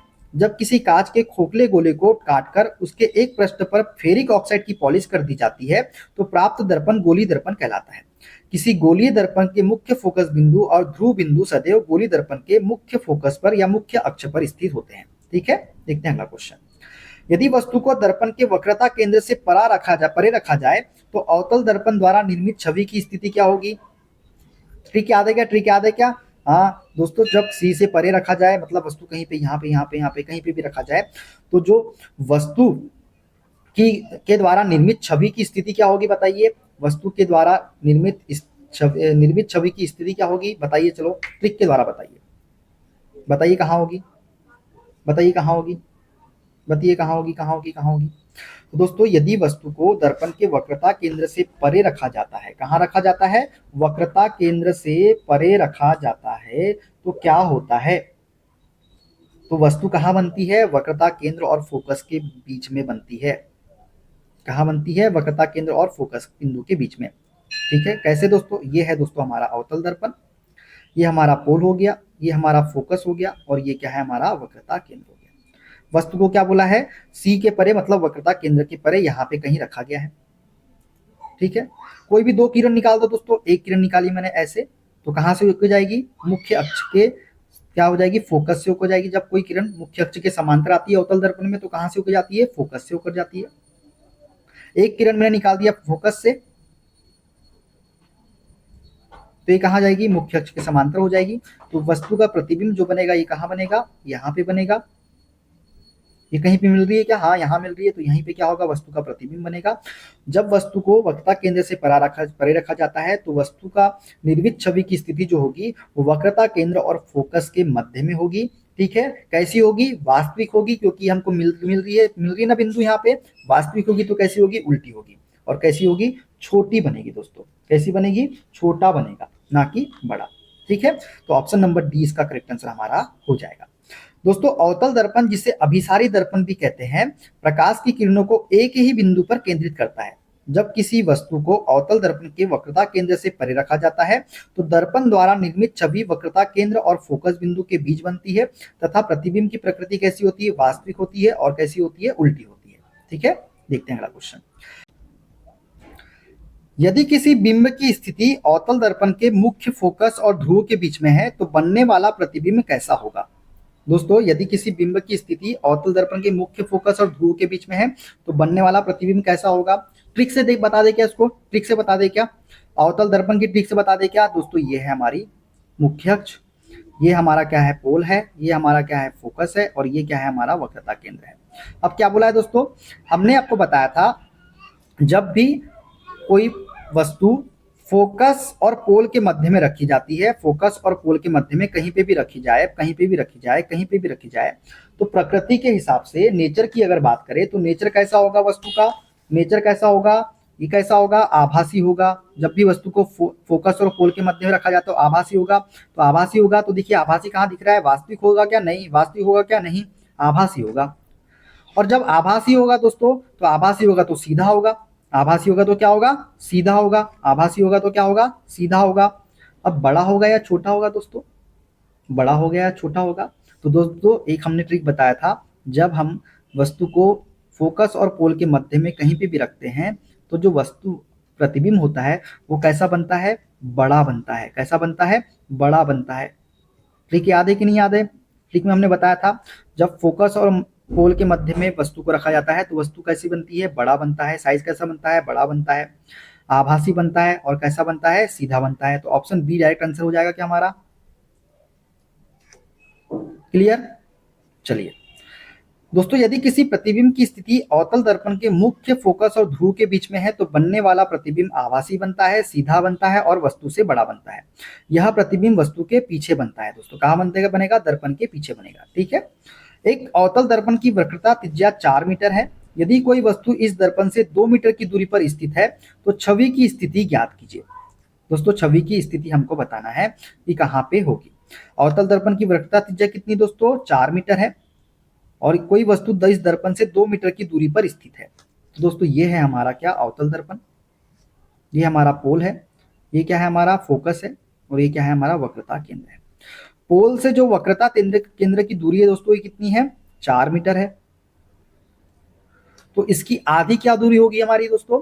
फोकस क्या होती है? वक्रता केंद्र का आधा दूरी होती है। तो जो वक्रता फोकस जो दूरी होगी दोस्तों, ये पोल से कितनी दूरी पर होगी? 2 मीटर पे। और यही तो हमको बोल रहा है कि इस कोई वस्तु इस दर्पण से 2 मीटर की दूरी पे मतलब फोकस पर स्थित है। कहाँ पर स्थित है? फोकस पर स्थित है। कहाँ पर स्थित है? फोकस पर स्थित है। तो छवि की स्थिति क्या होगी दोस्तों? ठीक है, ये हमारा फोकस पे क्या है, इसको देख लेते हैं फिर से। ये हमारा हो गया अवतल दर्पण, ये पोल, ये हमारा फोकस, और ये हमारा क्या है? वक्रता केंद्र है। अब वस्तु कहाँ रखी है? फोकस पर रखी हुई है 2 मीटर पे। ठीक है, एक किरण निकाले हमने ऐसे, तो ये कहाँ से जाएगी? फोकस से होके जाएगी। एक किरण निकाले हमने ऐसे, तो ये कहाँ से होके जाएगी? ऐसे होके जाएगी। ये कहीं पे मिलेगी क्या दोस्तों? हाँ सर मिलेगी, लेकिन बहुत दूर अनंत में जाके मिलेगी। कहाँ मिलेगी? अनंत में जाके मिलेगी। कहाँ मिलेगी? अनंत में जाके मिलेगी। तो जो छवि की स्थिति कहाँ मिलेगी हमको? अनंत में मिलेगी। तो राइट आंसर क्या हो जाएगा इसका? ऑप्शन नंबर सी अनंत हो जाएगा। ठीक है, कैसे की हमने बताया ना, 2 मीटर की दूरी पे हम जानते हैं वक्रता त्रिज्या का आधा ही क्या होता है? फोकस दूरी होता है। और वस्तु कहाँ रखी है? 2 मीटर की दूरी पे रखी है, इसलिए हमने जो पोल से फोकस की दूरी लिए कितने लिए? 2 मीटर लिए, और फोकस पे ही हमारी कहाँ रखी है? वस्तु रखी हुई है। ठीक है, क्लियर हो गया? चलिए देखते हैं अगला क्वेश्चन। अवतल दर्पण का वक्रता केंद्र दर्पण के डैश स्थित होता है, जबकि उत्तल दर्पण का वक्रता केंद्र दर्पण के डैश स्थित होता है। दोस्तों जो अवतल दर्पण का वक्रता केंद्र जो होता है ये दर्पण के सामने स्थित होता है, और जबकि उत्तल दर्पण का वक्रता केंद्र जो होता है दर्पण के पीछे होता है। तो option number B correct answer हमारा हो जाएगा। ठीक है, देखते हैं अगला क्वेश्चन।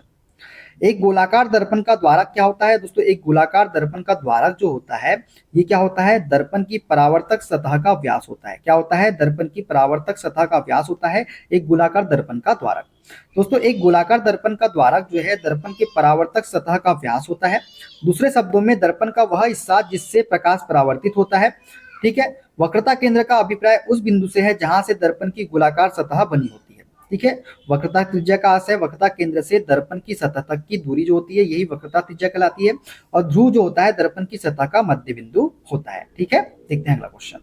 मान लीजिए अवतल दर्पण पर मुख्य अक्ष के समांतर कुछ किरणें आपतित हो रही है, तो सभी परावर्तित किरणें कहाँ प्रतिच्छेदी होगी?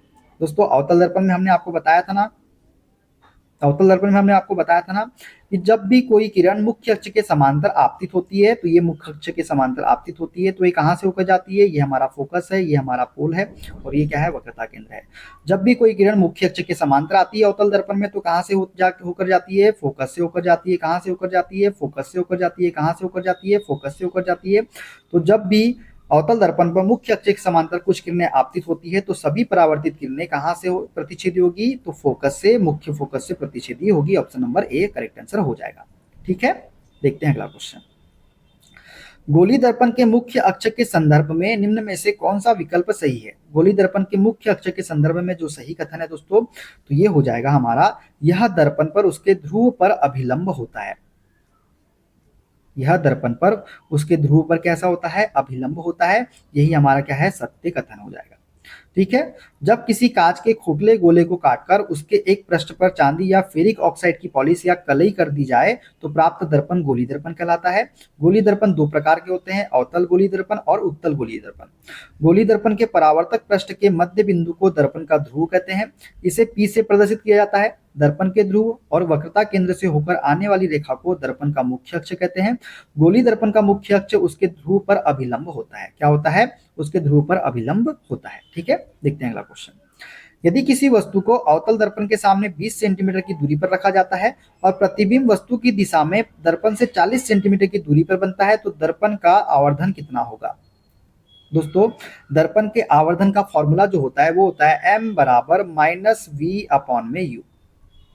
v क्या है हमारा? प्रतिबिंब से प्रतिबिंब की दूरी, और u क्या है? वस्तु की दूरी। दोस्तों किसी अवतल दर्पण के सामने वस्तु जो है 20 सेंटीमीटर की दूरी पे रखा गया है। अवतल दर्पण की बात किया है, तो जो हम वस्तु की दूरी लेंगे वो क्या लेंगे? ऋणात्मक लेंगे। तो वस्तु की दूरी क्या हो जाएगी? m बराबर, वस्तु की दूरी लेंगे हम, ये माइनस में आएगा -20। ठीक है, प्रतिबिंब कहाँ बन रहा है? वस्तु की दिशा में ही बन रहा है, मतलब वस्तु की दिशा में मतलब अवतल दर्पण के सामने ही बन रहा है, सात दर्पण के सामने ही बन रहा है। तो जो वस्तु की दूरी लेंगे वो क्या लेंगे हम? वो भी हम क्या लेंगे? ऋणात्मक लेंगे। तो इसको भी हम लेंगे ऋणात्मक, तो 40 सेंटीमीटर ले लेंगे हम वस्तु की प्रतिबिंब की दूरी। तो m बराबर क्या हो जाएगा दोस्तों? ये हो जाएगा -40 अपॉन में 20, माइनस में लेंगे दोनों, तो 20 से काट देंगे 2 बार में, तो m का मान निकल के आ जाएगा -2। कितना निकल के आ जाएगा, -2 निकल के आ जाएगा। Option number C correct answer हमारा हो जाएगा। ठीक है, देखते हैं अगला क्वेश्चन। वाहनों के पार्श्व में उत्तल दर्पण क्यों लगाए जाते हैं? क्योंकि ये हमेशा डैश बनाते हैं। दोस्तों उत्तल दर्पण इसलिए लगाए जाते हैं क्योंकि ये हमेशा एक सीधा और छोटा प्रतिबिंब बनाते हैं। कैसा बनाते हैं? एक सीधा और छोटा प्रतिबिंब बनाते हैं, इसलिए वाहनों के पार्श्व में उत्तल दर्पण लगाए जाते हैं। सीधा बनाते हैं, छोटा बनाते हैं और आभासी बनाते हैं। ठीक है दोस्तों, उत्तल दर्पण में प्रतिबिंब सदैव दर्पण के पीछे बनता है, उसके ध्रुव और फोकस के मध्य बनता है, वस्तु से छोटा बनता है, सीधा एवं आभासी बनता है। इसका उपयोग वाहनों में, सोडियम परावर्तक लैंप में, लाफिंग गैलरी में और आदि में इसका उपयोग किया जाता है। ठीक है, देखते हैं अगला क्वेश्चन। किसी दर्पण की वक्रता त्रिज्या +20 सेंटीमीटर है, इस दर्पण की फोकस दूरी एवं प्रकृति क्या होगी? दोस्तों किसी दर्पण की वक्रता त्रिज्या कितना है? बस 20 सेंटीमीटर है। इस दर्पण की फोकस दूरी क्या होगी? दोस्तों फोकस दूरी जो होती है वो वक्रता त्रिज्या का कितना होती है? आधा होती है। तो फोकस दूरी कितनी निकल के आ जाएगी? वक्रता त्रिज्या का आधा, 20 का आधा कितना हो जाएगा? 10 हो जाएगा। कितना हो जाएगा? 10 हो जाएगा। तो जो फोकस दूरी होगी वो 10 सेंटीमीटर होगी। कितनी होगी? 10 सेंटीमीटर होगी। और प्रकृति कैसी होगी दोस्तों इसकी? प्रकृति कैसी होगी? प्रकृति होगी उत्तल।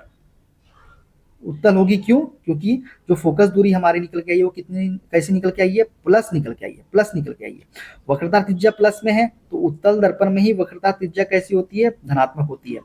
फोकस दूरी भी हमारी धनात्मक निकल के आई तो हमारा जो प्रकृति होगी वो उत्तल दर्पण की होगी, इसलिए option number C correct answer हमारा हो जाएगा।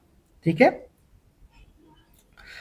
दर्पण के फोकस बिंदु से ध्रुव तक की दूरी को क्या कहा जाता है? दोस्तों दर्पण के फोकस बिंदु से ध्रुव तक की दूरी को हम बोलते हैं फोकल लंबाई। क्या बोलते हैं? फोकल लंबाई बोलते हैं। दर्पण के ध्रुव से फोकस बिंदु की दूरी को फोकल लंबाई कहा जाता है। इसे दर्पण की फोकस दूरी भी कहा जाता है। गोली दर्पण के वक्रता केंद्र तथा ध्रुव के मध्य की दूरी वक्रता त्रिज्या कहलाती है। ठीक है, देखते हैं अगला क्वेश्चन। किसी बिंब को फोकस दूरी f वाले अवतल दर्पण के सामने रखे जाने पर बिंब के साइज का ही प्रतिबिंब बनता है। बिंब की दूरी u कितनी होगी? दोस्तों किसी वस्तु को फोकस दूरी f वाले अवतल दर्पण के सामने रखे जाने पर वस्तु के साइज का ही प्रतिबिंब बनता है, तो बिंब की दूरी जो होगी वो कितनी होगी? वो होगी 2f के बराबर। कितनी होगी? 2f के बराबर होगी। ठीक है, क्लियर दोस्तों, ये है हमारा अवतल दर्पण, ये हमारा पोल है, ये हमारा फोकस है और ये क्या है? हमारा वक्रता केंद्र है। अब क्या बोला है? बिंब के साइज का ही प्रतिबिंब बनता है। बिंब के साइज का ही प्रतिबिंब बनता है मतलब वस्तु जो होगी वक्रता केंद्र पे ही, एक ऐसी कंडीशन है वक्रता केंद्र जहां पे वस्तु का साइज जो होता है वो बिंब के साइज के बराबर होता है, मतलब प्रतिबिंब के बराबर होता है। तो ये वक्रता केंद्र यहां से फोकस है, तो जो वक्रता केंद्र क्या होता है? ये फोकस का 2 गुना होता है, मतलब ये 2f होगा कि नहीं होगा? यहीं पे हमको वस्तु रखना पड़ेगा, तभी तो वस्तु का जो साइज बनेगा, आकार बनेगा, वो जो प्रतिबिंब बनेगा वो वस्तु के आकार का ही बनेगा। तो 2f इसका राइट आंसर हो जाएगा। ठीक है, गोली दर्पण के ध्रुव और वक्रता केंद्र से गुजरने वाली एक काल्पनिक सीधी रेखा को क्या कहा जाता है? तो काल्पनिक सीधी रेखा को मुख्य अक्ष कहा जाता है। क्या कहा जाता है? मुख्य अक्ष कहा जाता है।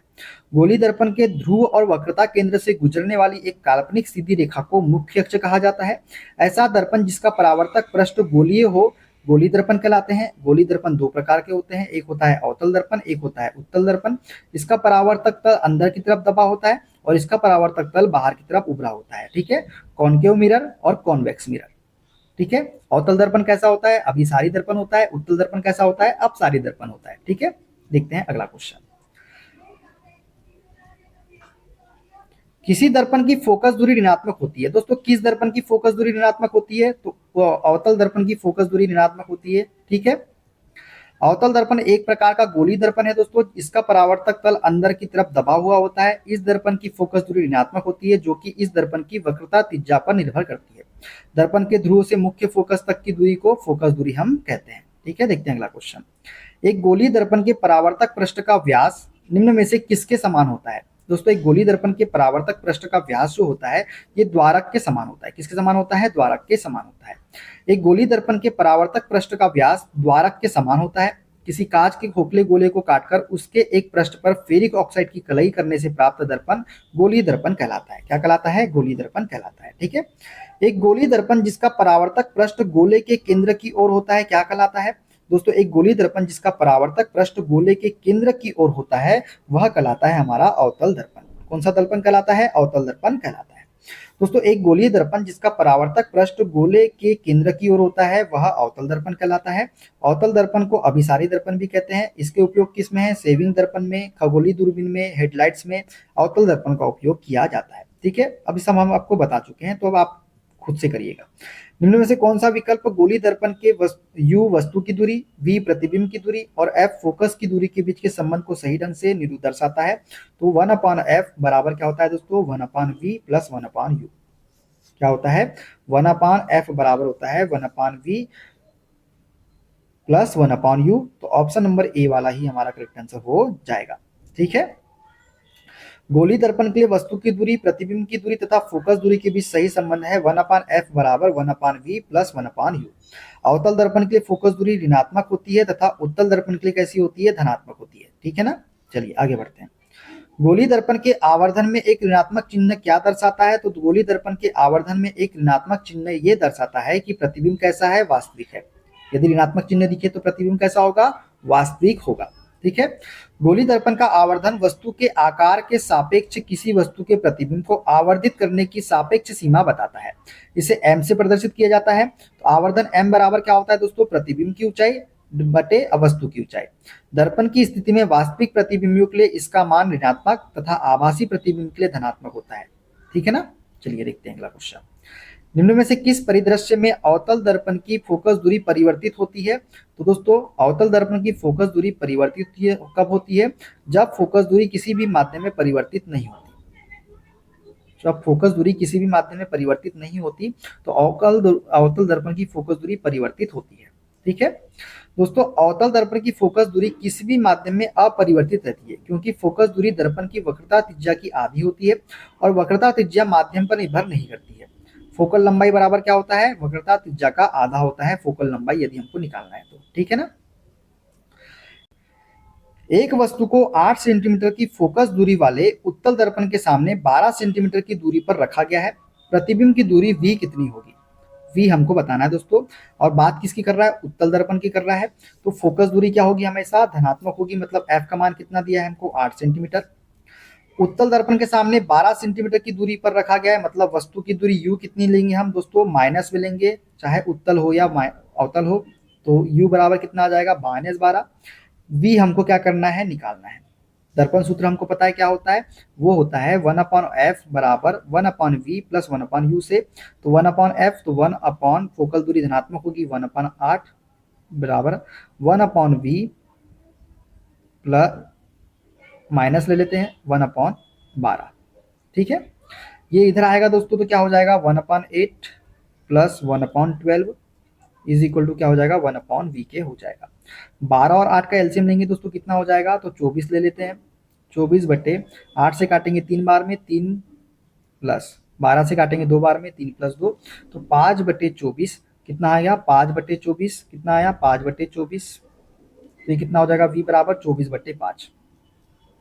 तो कितना आ जाएगा? 5 24 5 8 40, तो प्लस 4.8 क्या आएगा? प्लस 4.8। अब प्लस में आ रहा है, मतलब वस्तु का प्रतिबिंब कहाँ बन रहा है? दर्पण के पीछे बन रहा है, आभासी बन रहा है, प्लस में आ रहा है।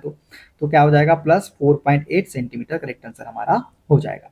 ठीक है, यदि कोई प्रतिबिंब +1 आवर्धन वाले गोलीय दर्पण द्वारा बनाया जाता है तो निम्न में से कौन सा कथन सत्य है? दोस्तों यदि आपको +1 आवर्धन वाला गोलीय दर्पण द्वारा बनाया जाता है प्रतिबिंब, तो जो प्रतिबिंब होगा वो हमेशा क्या होगा? आभासी होगा। अगर ऋणात्मक चिन्ह होता तो क्या होता? वास्तविक होता। प्लस है तो क्या होगा? आभासी होगा। तो वास्तविक तो हो नहीं सकता दोस्तों, गलत बात। आभासी होगा हाँ, आभासी होगा हाँ, वास्तविक हो सकता है क्या? नहीं। अब दोस्तों आभासी तो होगा, और कैसा होगा? सीधा होगा। सीधा होगा। वस्तु क्या होगा? सीधा होगा। वस्तु के आकार के बराबर होगा क्या? नहीं दोस्तों, वस्तु के आकार के बराबर नहीं होगा। पहला वाला तो गलत, ये तो हमने गलती कर दिए थे। अब प्रतिबिंब आभासी तो होगा तथा वस्तु के आकार का आधा होगा, या प्रतिबिंब आभासी तथा वस्तु के आकार के बराबर होगा? इन दोनों में से हमको बताना है। तो दोस्तों +1 आवर्धन वाले गोलीय दर्पण में जो प्रतिबिंब होगा वो आभासी होगा और वस्तु के आकार की कैसे होगा? बराबर होगा। ऑप्शन नंबर सी वाला करेक्ट आंसर हमारा हो जाएगा। कौन सा हो जाएगा? सी वाला। दोस्तों यदि एक गोलाकार दर्पण +1 के आवर्धन के साथ एक प्रतिबिंब बनाता है तो इसका आशय प्रतिबिंब का आकार वस्तु के समान आकार का है। यह समतल द्वारा दर्पण द्वारा बना है क्योंकि +1 का आवर्धन वस्तु के समान आकार के सीधा और आभासी प्रतिबिंब को दर्शाता है। +1 किसको दर्शाता है? वस्तु के समान आकार के सीधे और आभासी प्रतिबिंब को दर्शाता है। ठीक है ना। उत्तल दर्पण में मुख्य फोकस डैश स्थित होता है। दोस्तों उत्तल दर्पण में मुख्य फोकस जो है ये दर्पण के पीछे स्थित होता है। कहाँ स्थित होता है? दर्पण के पीछे स्थित होता है। ठीक है। उत्तल दर्पण में मुख्य फोकस दर्पण के पीछे स्थित होता है। यह मुख्य अक्ष पर स्थित एक बिंदु होता है। उत्तल दर्पण को अपसारी दर्पण भी कहा जाता है क्योंकि इसकी परावर्तक सतह जो है बाहर की ओर कैसी होती है? उभरी होती है। और उत्तल दर्पण का मुख्य फोकस वक्रता केंद्र को मिलाने वाली रेखा पर ही स्थित होता है। ठीक है। देखते हैं अगला क्वेश्चन। प्रयोगात्मक रूप से अवतल दर्पण की फोकस दूरी कैसे निर्धारित की जा सकती है? तो प्रयोगात्मक रूप से अवतल दर्पण की फोकस दूरी जो है ये दर्पण और इसके द्वारा बनाई गई वस्तु के प्रतिबिंब के बीच की दूरी को मापकर निर्धारित की जा सकती है। किसके द्वारा? दर्पण और उसके द्वारा बनाई गई वस्तु के प्रतिबिंब के बीच की दूरी को मापकर। प्रयोगात्मक रूप से अवतल दर्पण की फोकस दूरी दर्पण और इसके द्वारा बनाई गई वस्तु के प्रतिबिंब के बीच की दूरी मापकर निर्धारित की जा सकती है। अवतल दर्पण की फोकस दूरी कैसी होती है? ऋणात्मक होती है। ठीक है। देखते हैं अगला क्वेश्चन। जब कोई वस्तु अवतल दर्पण के वक्रता केंद्र पर स्थित होती है तो उसका प्रतिबिंब कहाँ बनता है? तो वक्रता केंद्र पर, तो वक्रता केंद्र पर ही बनेगा, समान आकार का बनेगा। ठीक है। कैसा बनेगा? वास्तविक बनेगा और उल्टा बनेगा। ठीक है। दोस्तों जब कोई वस्तु अवतल दर्पण के वक्रता केंद्र पर रखी जाती है तो उसका प्रतिबिंब भी वक्रता केंद्र पर ही बनता है। यह प्रतिबिंब वास्तविक, उल्टा और वस्तु के आकार के समान होता है। अवतल दर्पण में बनने वाले प्रतिबिंब की प्रकृति वास्तविक, आभासी, उल्टा सीधा, बड़ा छोटा दर्पण के सामने वस्तु की स्थिति पर निर्भर करती है। ठीक है। देखते हैं अगला क्वेश्चन। एक वस्तु को 15 सेंटीमीटर फोकस दूरी वाले उत्तल दर्पण से 30 सेंटीमीटर की दूरी पर रखा गया है। दर्पण सूत्र का उपयोग करके प्रतिबिंब की दूरी की गणना कीजिए। अब बात कर रहे हैं उत्तल दर्पण की, तो उत्तल दर्पण की फोकस दूरी हमेशा धनात्मक होती है, तो F कितना हो गया हमारा? 15 सेंटीमीटर। U हमेशा ऋणात्मक लेंगे क्योंकि वस्तु हमेशा दर्पण के सामने रखी जाती है, तो वस्तु की दूरी कितनी हो जाएगी? -30 सेंटीमीटर। हमको निकालना है प्रतिबिंब की दूरी। दर्पण फॉर्मूला क्या होता है? वो होता है दोस्तों क्या? वो होता है हमारा 1/f बराबर 1/v माइनस 1/u। 1/f कितना है दोस्तों? 1/f है हमारे पास में 1/15 प्लस, सॉरी दोस्तों, इज इक्वल टू 1/v हमको निकालना है, माइनस 1/30 कर देते हैं। ठीक है। तो -1/30 इधर आएगा तो कितना हो जाएगा? 1/15 plus 1/30 is equal to 1/v के हो जाएगा। एलसीएम लेंगे 30 आएगा। 15 से काटेंगे 2 बार में, 30 से काटेंगे 1 बार में, तो 3/30, 3/30, तो 3 दहम 30, तो v हमारा कितना निकल के आ गया? 10 निकल के आ गया। प्लस में आ रहा है। प्लस में क्यों आ रहा है? क्योंकि जो प्रतिबिंब बनेगा वो दर्पण के पीछे बनेगा। कहाँ बनेगा? दर्पण के पीछे बनेगा। तो option number A correct answer हमारा हो जाएगा। ठीक है। देखते हैं अगला क्वेश्चन। उत्तल दर्पण से प्रकाश के परावर्तन के मामले में जब प्रकाश की एक समांतर किरण परावर्तक सतह पर आपतित होती है तो परावर्तित प्रकाश डैश प्रतीत होता है। दोस्तों उत्तल दर्पण से प्रकाश के परावर्तन के मामले में जब प्रकाश की एक समांतर किरण परावर्तक सतह पर आपतित होती है तो परावर्तित प्रकाश क्या होता है? क्या होता है? मुख्य फोकस से अपसरित होता है। क्या होता है? मुख्य फोकस से अपसरित होता है। क्या होता है? मुख्य फोकस से अपसरित होता है उत्तल दर्पण में। ठीक है। जब किसी वस्तु को अवतल दर्पण के सामने 20 सेंटीमीटर की दूरी पर रखा जाता है तो दर्पण के वक्रता केंद्र पर वास्तविक प्रतिबिंब बनता है। दर्पण द्वारा उत्पन्न आवर्धन डैश होगा। दोस्तों उत्पन्न आवर्धन क्या होगा बताना है हमको। अवतल दर्पण के सामने कहाँ रखा गया है? 20 सेंटीमीटर की दूरी पर रखा जाता है, तो दर्पण के वक्रता केंद्र पर वास्तविक प्रतिबिंब बनता है। तो वक्रता केंद्र पर वास्तविक प्रतिबिंब तभी बनेगा जब वस्तु भी कहाँ रखी हो? वक्रता केंद्र पर रखी हो। अब दोस्तों वस्तु जो है दर्पण के सामने 20 सेंटीमीटर की दूरी पर है, तो हम जानते हैं जो प्रतिबिंब वक्रता केंद्र होता है वो फोकस का कितना होता है? 2 गुना होता है। दो कितना होता है? फोकस का 2 गुना होता है। ठीक है। फोकस का कितना होता है? 2 गुना होता है। तो जो है v बराबर क्या हो जाएगा? 2f के हो जाएगा, या c बराबर क्या हो जाएगा? 2f के। वक्रता केंद्र जो होता है वो फोकस दूरी का 2 गुना होता है। ठीक है। अब दर्पण के वक्रता केंद्र पर वास्तविक प्रतिबिंब बन रहा है, मतलब दोस्तों ये जो 20 सेंटीमीटर दिया गया है ये वक्रता केंद्र की दूरी दी गई है और ये हमको 2 फोकस लिखा है। तो जो फोकस की दूरी होगी कितनी होगी? 10 सेंटीमीटर निकल के आएगी कि नहीं आएगी? मतलब वस्तु की दूरी भी 20 सेंटीमीटर और प्रतिबिंब की दूरी भी 20 सेंटीमीटर। तो आवर्धन क्या होता है? आवर्धन m बराबर होता है माइनस वी अपॉन में u होता है। ठीक है, ठीक है। तो दोस्तों v कितना है हमारे पास में? ये है -20 लेंगे हम, क्योंकि क्या बोला है? अवतल दर्पण बोला है। और u भी क्या लेंगे हम? माइनस लेंगे, -20। और माइनस तो पहले से लगा ही हुआ है। तो कितना हो जाएगा ये हो जाएगा 20 अपॉन में 20, और माइनस का सिंबल यहाँ रखेगा, 20 से 20 कट जाएगा, तो -1 इसका राइट आंसर निकल के आ जाएगा। कितना? -1। तो ऑप्शन नंबर बी वाला करेक्ट आंसर हमारा हो जाएगा। ठीक है, क्लियर? चलिए आगे बढ़ते हैं। जब किसी वस्तु को 10 सेंटीमीटर फोकस दूरी वाले अवतल दर्पण के सामने रखा जाता है तो दर्पण के सामने 20 सेंटीमीटर की दूरी पर एक वास्तविक प्रतिबिंब बनता है। यहाँ वस्तु की दूरी हमको u बताना है कितना है।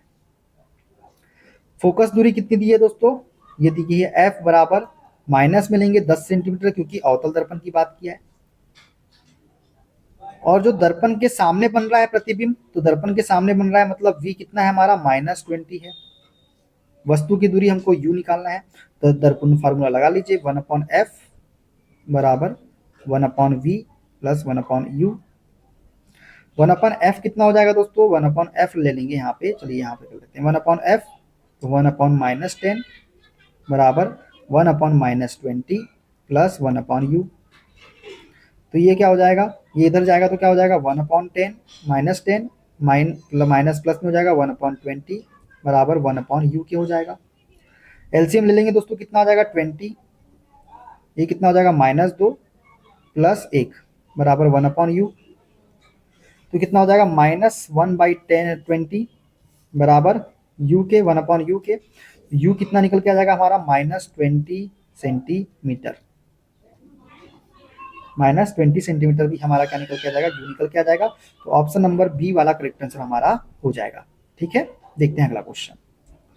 दर्पणों द्वारा प्रतिबिंब के बनने में शामिल परिघटना डैश है। दोस्तों दर्पणों द्वारा प्रतिबिंब के बनने में शामिल परिघटना जो है ये है परावर्तन। क्या है? परावर्तन है।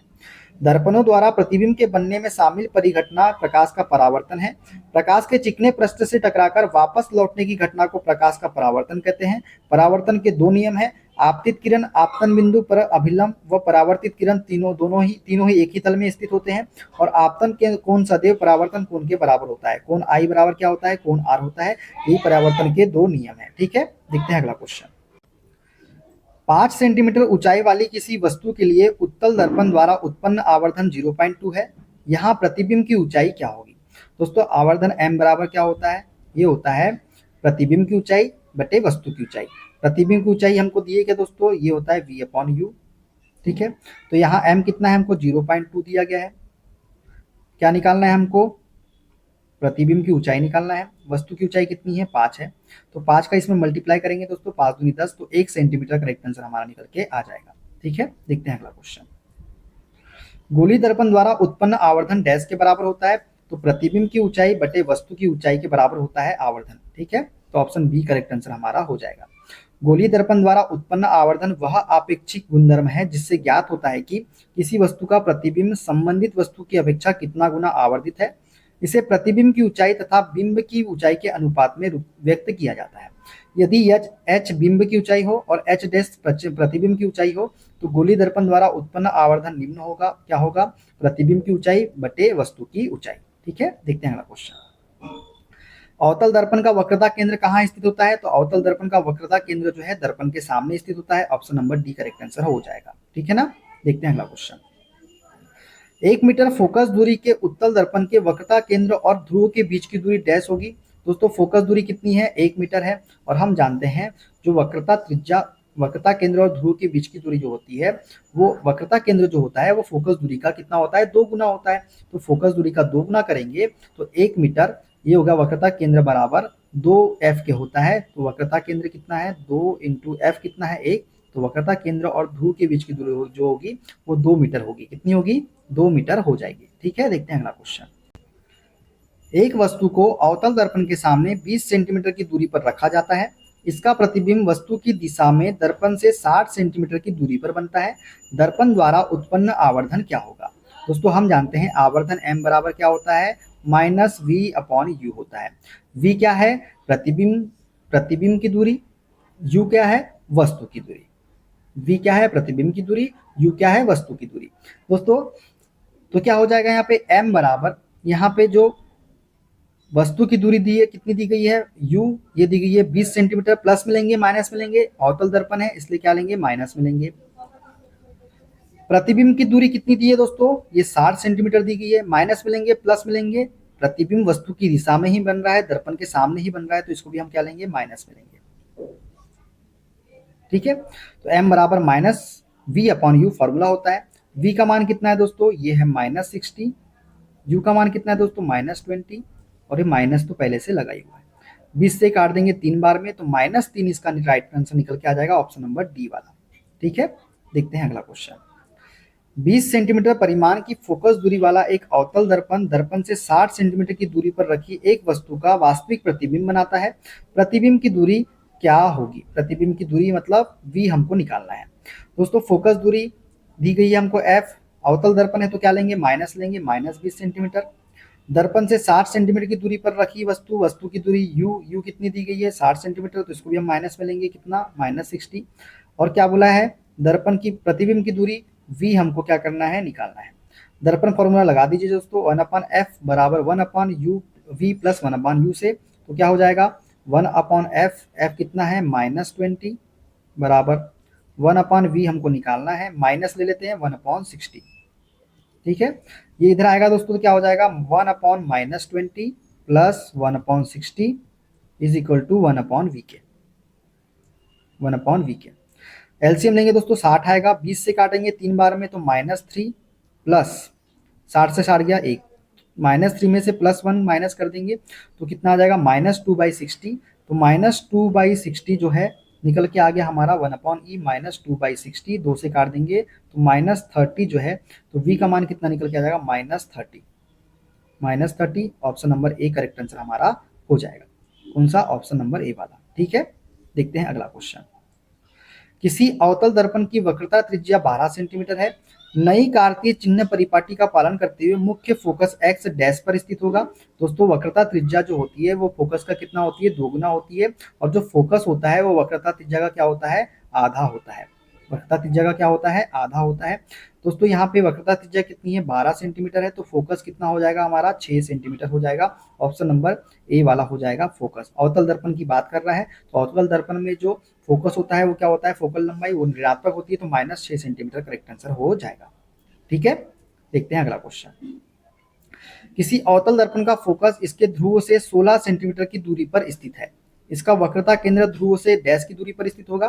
दोस्तों हम जानते हैं जो फोकस होता है, जो फोकस होता है वो वक्रता त्रिज्या का आधा होता है, और जो त्रिज्या वक्रता त्रिज्या होती है वो फोकस दूरी की 2 गुनी होती है।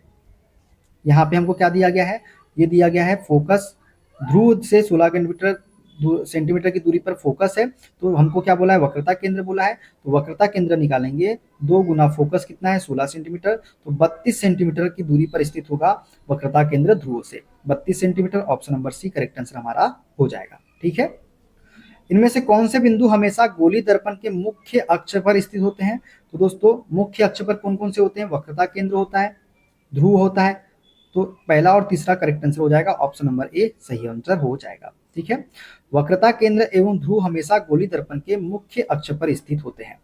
दोस्तों किसी वस्तु को एक 18 सेंटीमीटर फोकस दूरी वाले अवतल दर्पण के सामने 12 सेंटीमीटर की दूरी पर रखा गया है, दर्पण द्वारा उत्पन्न आवर्धन होगा। आवर्धन हम जानते हैं दोस्तों, m बराबर होता है -v/u। v क्या है यहाँ पे, प्रतिबिंब की दूरी, u क्या है, वस्तु की दूरी। अब दोस्तों किसी वस्तु को एक 18 सेंटीमीटर फोकस दूरी वाले अवतल दर्पण के सामने 12 सेंटीमीटर की दूरी पर रखा गया है। ठीक है, फोकस दूरी कितनी है दोस्तों, 18 सेंटीमीटर है, और जो वस्तु की दूरी है दोस्तों कितना है, 12 सेंटीमीटर है। ठीक है, दर्पण द्वारा उत्पन्न आवर्धन हमको निकालना है, तो आवर्धन निकालने के लिए हमको v का मान पता होना चाहिए, तो v का मान तो हमको नहीं दिया गया है, लेकिन हमको फोकस का मान दिया गया है, और u मतलब वस्तु की दूरी का मान दिया गया है। तो सबसे पहले हम क्या निकालेंगे, प्रतिबिंब की दूरी निकालेंगे v। तो v निकालने के लिए क्या करेंगे, अवतल दर्पण की बात है तो फोकस क्या होगा हमारा, ऋणात्मक होगा, -18। वस्तु की दूरी यू कितनी होगी दोस्तों, ये भी क्या होगी, ऋणात्मक होगी, -12 होगी। तो दर्पण फॉर्मूला लगा देते हैं, कौन सा, 1/f बराबर 1/v प्लस 1/u से निकाल लेते हैं। तो क्या हो जाएगा, 1/-18 बराबर 1/- सॉरी दोस्तों 1/v माइनस 1/-1/12 कर लेते हैं। माइनस इसलिए लगा दी क्योंकि माइनस हम लेंगे वस्तु की दूरी अवतल दर्पण के लिए। तो ये क्या हो जाएगा, 1/-18 में जब 1/12 को जोड़ेंगे तो ये किसके बराबर हो जाएगा, 1/v के बराबर हो जाएगा। 18 और 12 का एलसीएम लेंगे तो उसको कितना होगा, 36 होगा। 18 से काटेंगे 2 बार में तो -2, प्लस 12 से काटेंगे 3 बार में, 12 36, तो 3 आ जाएगा। 3 में से -2 घटाएंगे तो क्या आ जाएगा, 1/36। तो यू वी हमारा कितना निकल के आ जाएगा, 36 निकल के आ जाएगा। कितना निकल के आ जाएगा, 36 हमारा वी निकल के आ गया। ठीक है, वी कितना निकल के आया, 36 निकल के आया। अब वी हमारा पॉजिटिव निकल के आया दोस्तों, मतलब जो प्रतिबिंब बन रहा है वो दर्पण के पीछे बन रहा है। कहाँ बन रहा है, दर्पण के पीछे बन रहा है। कहाँ बन रहा है, दर्पण के पीछे बन रहा है।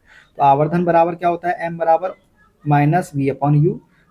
वी कितना निकल के आया हमारा, 36। यू कितना है हमारा, यू है हमारा दोस्तों 12 सेंटीमीटर। तो माइनस में 12 लेंगे और माइनस तो पहले से लगा ही हुआ है, तो माइनस माइनस क्या हो जाएगा, प्लस हो जाएगा।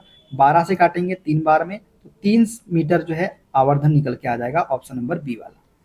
ठीक है, तो दोस्तों आज यहीं पे रखते हैं क्वेश्चन, आगे के क्वेश्चन अगली वीडियो में करेंगे। ठीक है, वीडियो अच्छा लगे दोस्तों वीडियो को लाइक कर दीजिएगा, शेयर कर दीजिएगा, कमेंट कर दीजिएगा। चैनल पे नए हैं चैनल को सब्सक्राइब कर लीजिएगा। और दोस्तों हमसे जुड़ने के लिए, क्लास के अपडेट के लिए आप हमारा टेलीग्राम चैनल ज्वाइन कर सकते हैं। टेलीग्राम चैनल का लिंक मैंने डिस्क्रिप्शन बॉक्स में आपको दे दिया है। दोस्तों हमने कोशिश बहुत अच्छे से की है आपको सब कुछ समझाने की। अगर दोस्तों सच में आपको क्लास अच्छी लगी हो तो शेयर जरूर कीजिएगा, लाइक जरूर कीजिएगा और कमेंट करके जरूर बताइएगा दोस्तों कि ये क्लास आपको कैसे लगी। मिलते हैं दोस्तों अगली वीडियो में, अपना ख्याल रखिए। Okay bye bye, take care.